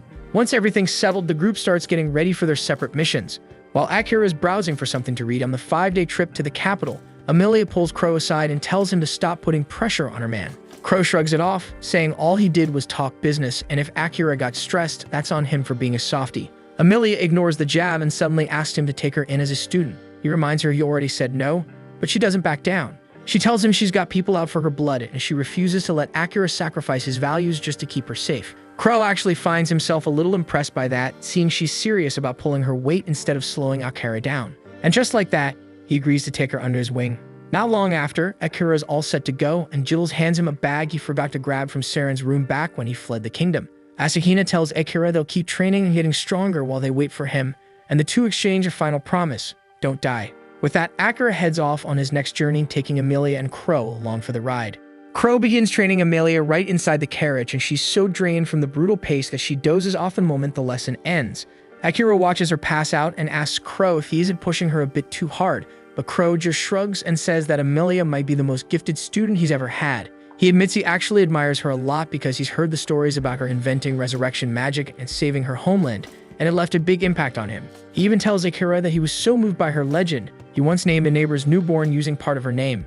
Akira immediately connects the dots that Crow's talking about Princess Leia, and Crow confirms it. Then Akira asks why, if he respected Amelia that much, he was so cold to her earlier. Crow replies bluntly, she didn't live up to the hype, but after watching how well she's handled his lessons, his respect for her has started to return. He shares that the hero he once worked with used a spell that could instantly copy or nullify any magic used against them, and Crow actually managed to replicate it. Pulling off a feat like that requires total fluency in the ancient language, which is insanely hard to master. But Amelia is doing something even crazier. She's crafting an entirely new skill that lets her understand the ancient tongue on the fly. Akira comments that Crow must have been something else to learn it manually, and Crow says he just had time, lots of it. He explains that beastmen naturally live twice as long as humans, and on top of that, his mother drank some strange potion while pregnant with him, doubling his lifespan again, so Akira finally understands. But then Crow adds that his long life hasn't meant much, and if he can just get revenge for his sister, he'll be ready to die without regrets. Meanwhile, Knight is off on his own, snooping around the Adventurers Guild and poking into the local government just as Akira ordered. That's when he runs into Laddie, who's also wandering around with no real direction. The second she hears Knight is digging into something, she scoops him up and insists she's going to help whether he likes it or not. Back with Akira's group, they finally arrive in Uruk City, the capital of the Beastman Kingdom. Crow tells Akira he'll go handle the inn arrangements and asks him to take Amelia out for some sightseeing in the meantime. Akira protests, saying he doesn't know a thing about the place, but Crow assures him that Leia is already on her way. He tells Akira to meet up at the giant fountain in the city center by evening and encourages him to just relax and enjoy his free time. So Akira and Amelia head off to spend the day together, deciding to enjoy a casual date before Leia arrives. They then sample a bunch of different dishes and share a few wholesome moments before the Beast Folk princess finally arrives to show them around. She takes them on a calm boat ride, explaining that drifting along the river is the best way to experience the heart of the city. Once that's done, Leia leads them toward the royal palace and reveals that her father, the king of Uruk, has arranged an official banquet to honor the elven princess' arrival. While heading there, Akira takes a moment to thank her for saving their lives during the last incident, then asks if her barrier inversion skill was a modified version of Crow's inversion spell.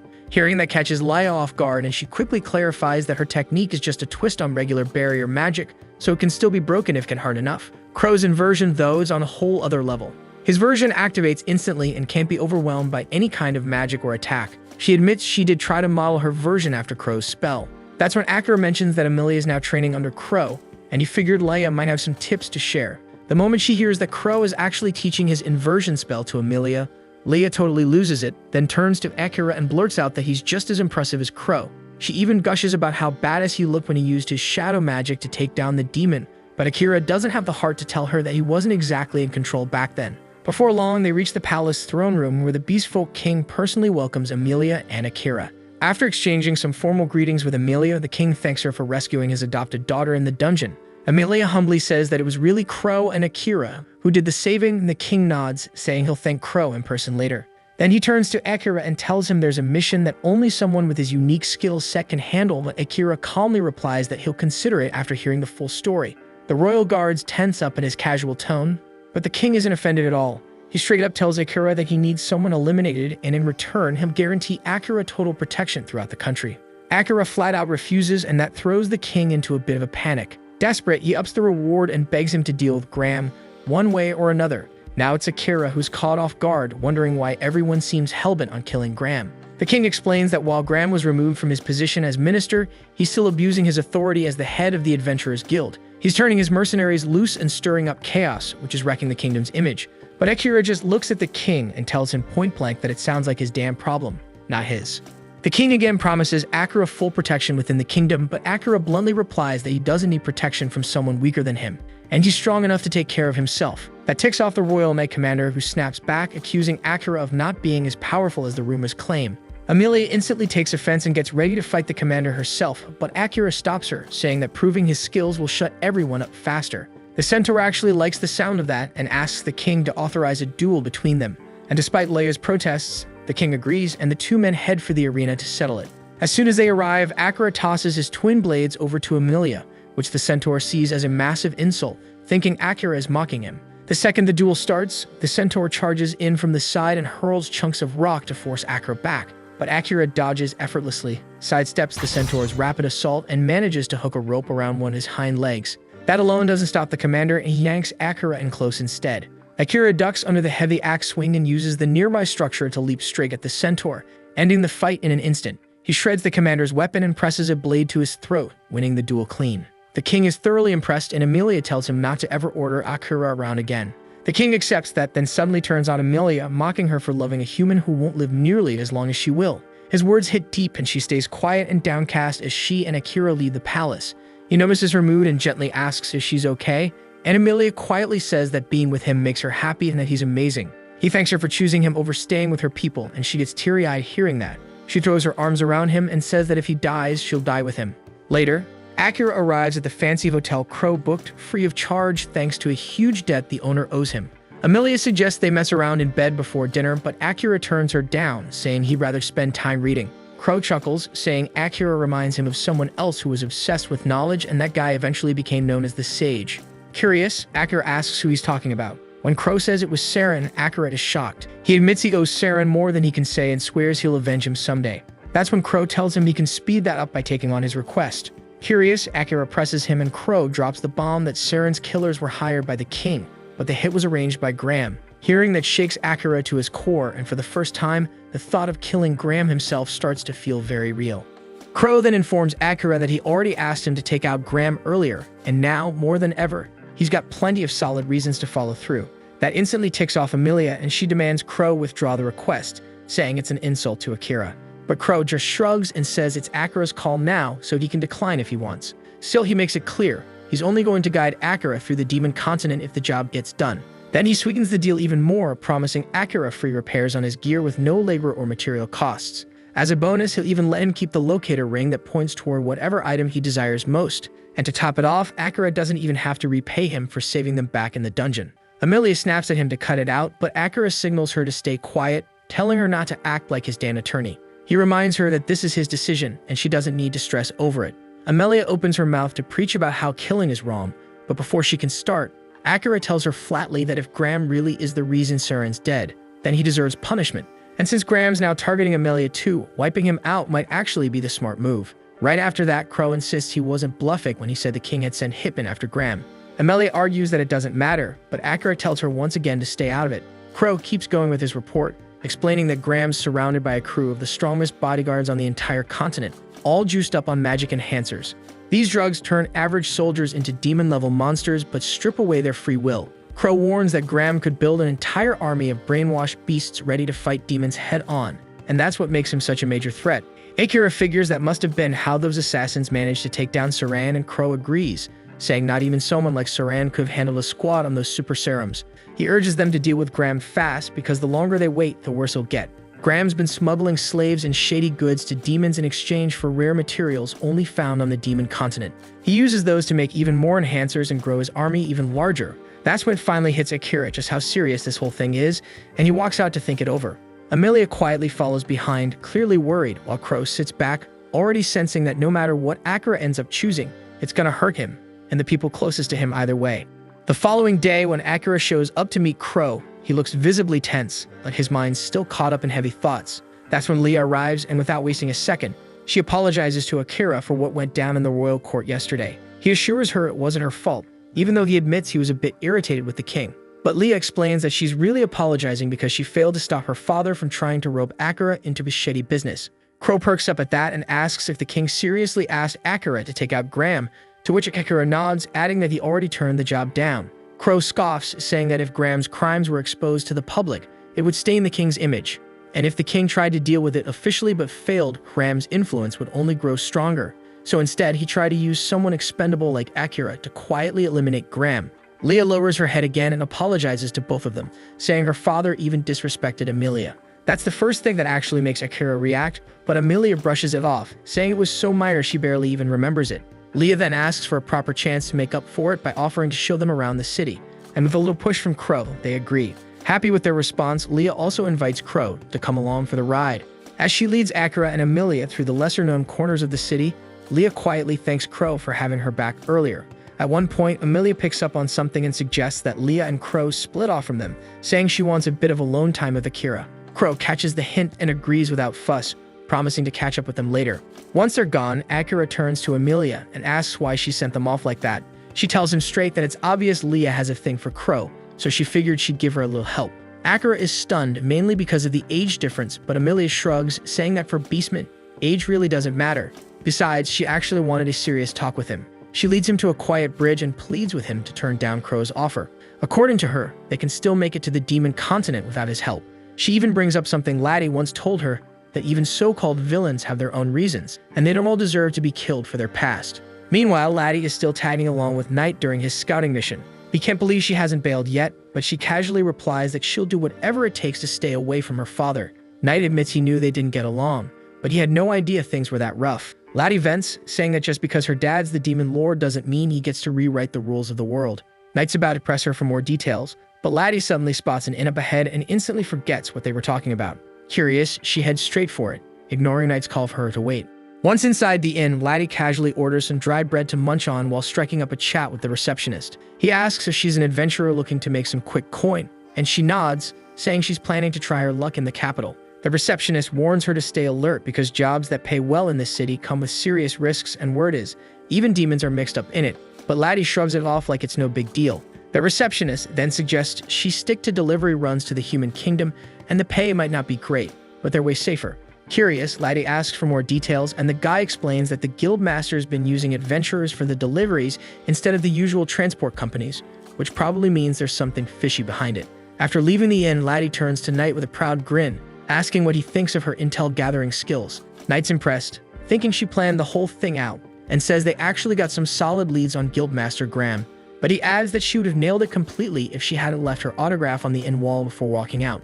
Back in the city, Akira tells Amelia that while what Laddie said about understanding villains has merit, it won't change his mind. He explains that he'd already decided to avenge Saran long before he met her, and now he feels even more driven to take out Graham to keep her safe. Amelia tries to reassure him, saying she's been getting stronger and can protect herself just fine, no matter who targets her. But Akira's not buying it and says that turning down Crow's offer would feel like slowly rotting away, crushed under the weight of a revenge he's desperate to complete. With that, he ends the conversation and refocuses on the journey ahead. Meanwhile, Crow is leading Leia out past the edge of the city. She asks where they're headed, and he just tells her she'll see when they get there. Leia crosses her arms and pouts, complaining that he keeps treating her like a little kid. She grumbles that he never takes her seriously and won't even teach her inversion magic, even though he's been training Amelia. Crow explains that teaching her something like that could seriously damage her mind, and before she can even react, he announces they've arrived. They're standing in a vast field of red spider lilies, and Leia lights up with excitement because it's her first time seeing them. Crow tells her those flowers are actually from Akira's world, and a hero from a previous era must have brought the seeds over when they crossed into this one. Leia then reaches out to touch one of the flowers, but Crow gently stops her, warning that they're poisonous. He then shares that Akira once told him the red spider lilies symbolize death and the afterlife, which is probably why they look so hauntingly beautiful. That thought strikes a chord with Leia, and she softly asks why he brought her here. Crow answers that he stumbled upon the field during a walk and thought it'd be nice to show it to someone. Leia jokes that if he ever brought someone he liked to this spot and confessed to them, there's no way they'd turn him down, but Crow just scoffs at the idea. She tries to convince him that he'd be better off with a partner in his life, but Crow shuts it down, saying he gave up on happiness the moment he chose to chase revenge for his sister. He says the only thing keeping him going now is his mission to destroy Graham's life, and as far as he's concerned, he doesn't deserve happiness anymore. That hits Leia hard, and though she wants to say something, the words just won't come out. Elsewhere, Tsukasa's group is traveling toward the border of the demon continent. Along the way, they hunt down a bear for food since their supplies are running low. Afterward, they set up camp, and while some of the group heads off to search for vegetables and wild mushrooms, Jill starts placing magical alarms around the perimeter. Tsukasa and Asahina take a break and lie down to rest, talking about how Jules is going above and beyond to look after them. Asahina comments that Jules is probably doing what Saren would have done if he were still alive. That prompts Tsukasa to bring up Akira and says that the guy probably doesn't need help from anyone. Even back on Earth, Tsukasa never really liked Akira because he always acted like Tsukasa didn't even exist. Asahina laughs it off, saying Akira probably never even registered him in his memory. Tsukasa shrugs and says he's fine with that, and he knows Akira isn't the type to get close to people, and more importantly, he's just way stronger than any of them. They both agree that despite being labeled as heroes from another world, They're really only slightly tougher than the locals here. But Akira is on a different level, not just in strength, but in how firm he is in every choice he makes. Tsukasa says he hopes to be that certain of his own actions one day, but for now, maybe it's not the time. At the same time in Uruk, Akira and Amelia are waiting by the fountain for Crow and Leah to show up. Amelia turns to him and asks if he's seriously going to go through with the assassination. Akira nods, saying there are too many reasons not to back out now. She tells him she won't stand in his way if that's really what he's decided, but she also points out that he doesn't seem entirely sure about what he truly wants. Akira asks her straight up if she'd end up hating him if he goes through with killing Graham, but she assures him that she never could. Still, she tells him she wants him to be able to live with himself and not make a choice he'll regret. Their talk is suddenly cut short by the cries of a young girl throwing a tantrum at a nearby stall, refusing to leave without getting some shiny jewelry. That sight pulls Akira into a memory of his sister, who once threw a similar fit when they had to move out of their childhood home. It was after their dad left to get milk and never came back, so they had to downgrade to a cheaper apartment just to survive. Akira also didn't hold it against their father since the man had been through hell, caring for a sick wife, raising 2 kids, and working full-time. Akira got why he might have hit his limit and walked away, but Yu couldn't let go of the house she grew up in. So Akira had to be the one to convince her that they had to stick together now, no matter what. They moved into the new apartment and Yu immediately complained about how cramped it was. Akira just smiled and told her it was the perfect size for the 3 of them. Later, when he cooked lunch, he burned it a little, but it still turned out okay. And both his mom and Yu ate it with a smile. They even suggested taking turns in the kitchen, deciding they'd work together from then on. At that moment, Akira felt like maybe everything wasn't lost after all. Snapping back to reality, he hears Amelia ask what he was thinking about, and he quickly brushes it off, saying it was nothing. But deep down, he knows that part of the reason he's still hesitating about killing Graham ties back to his family. He fears that if he ever returned home with blood on his hands, he wouldn't deserve to be with them anymore. This was the end of episode 10. Subscribe to not miss the next episode.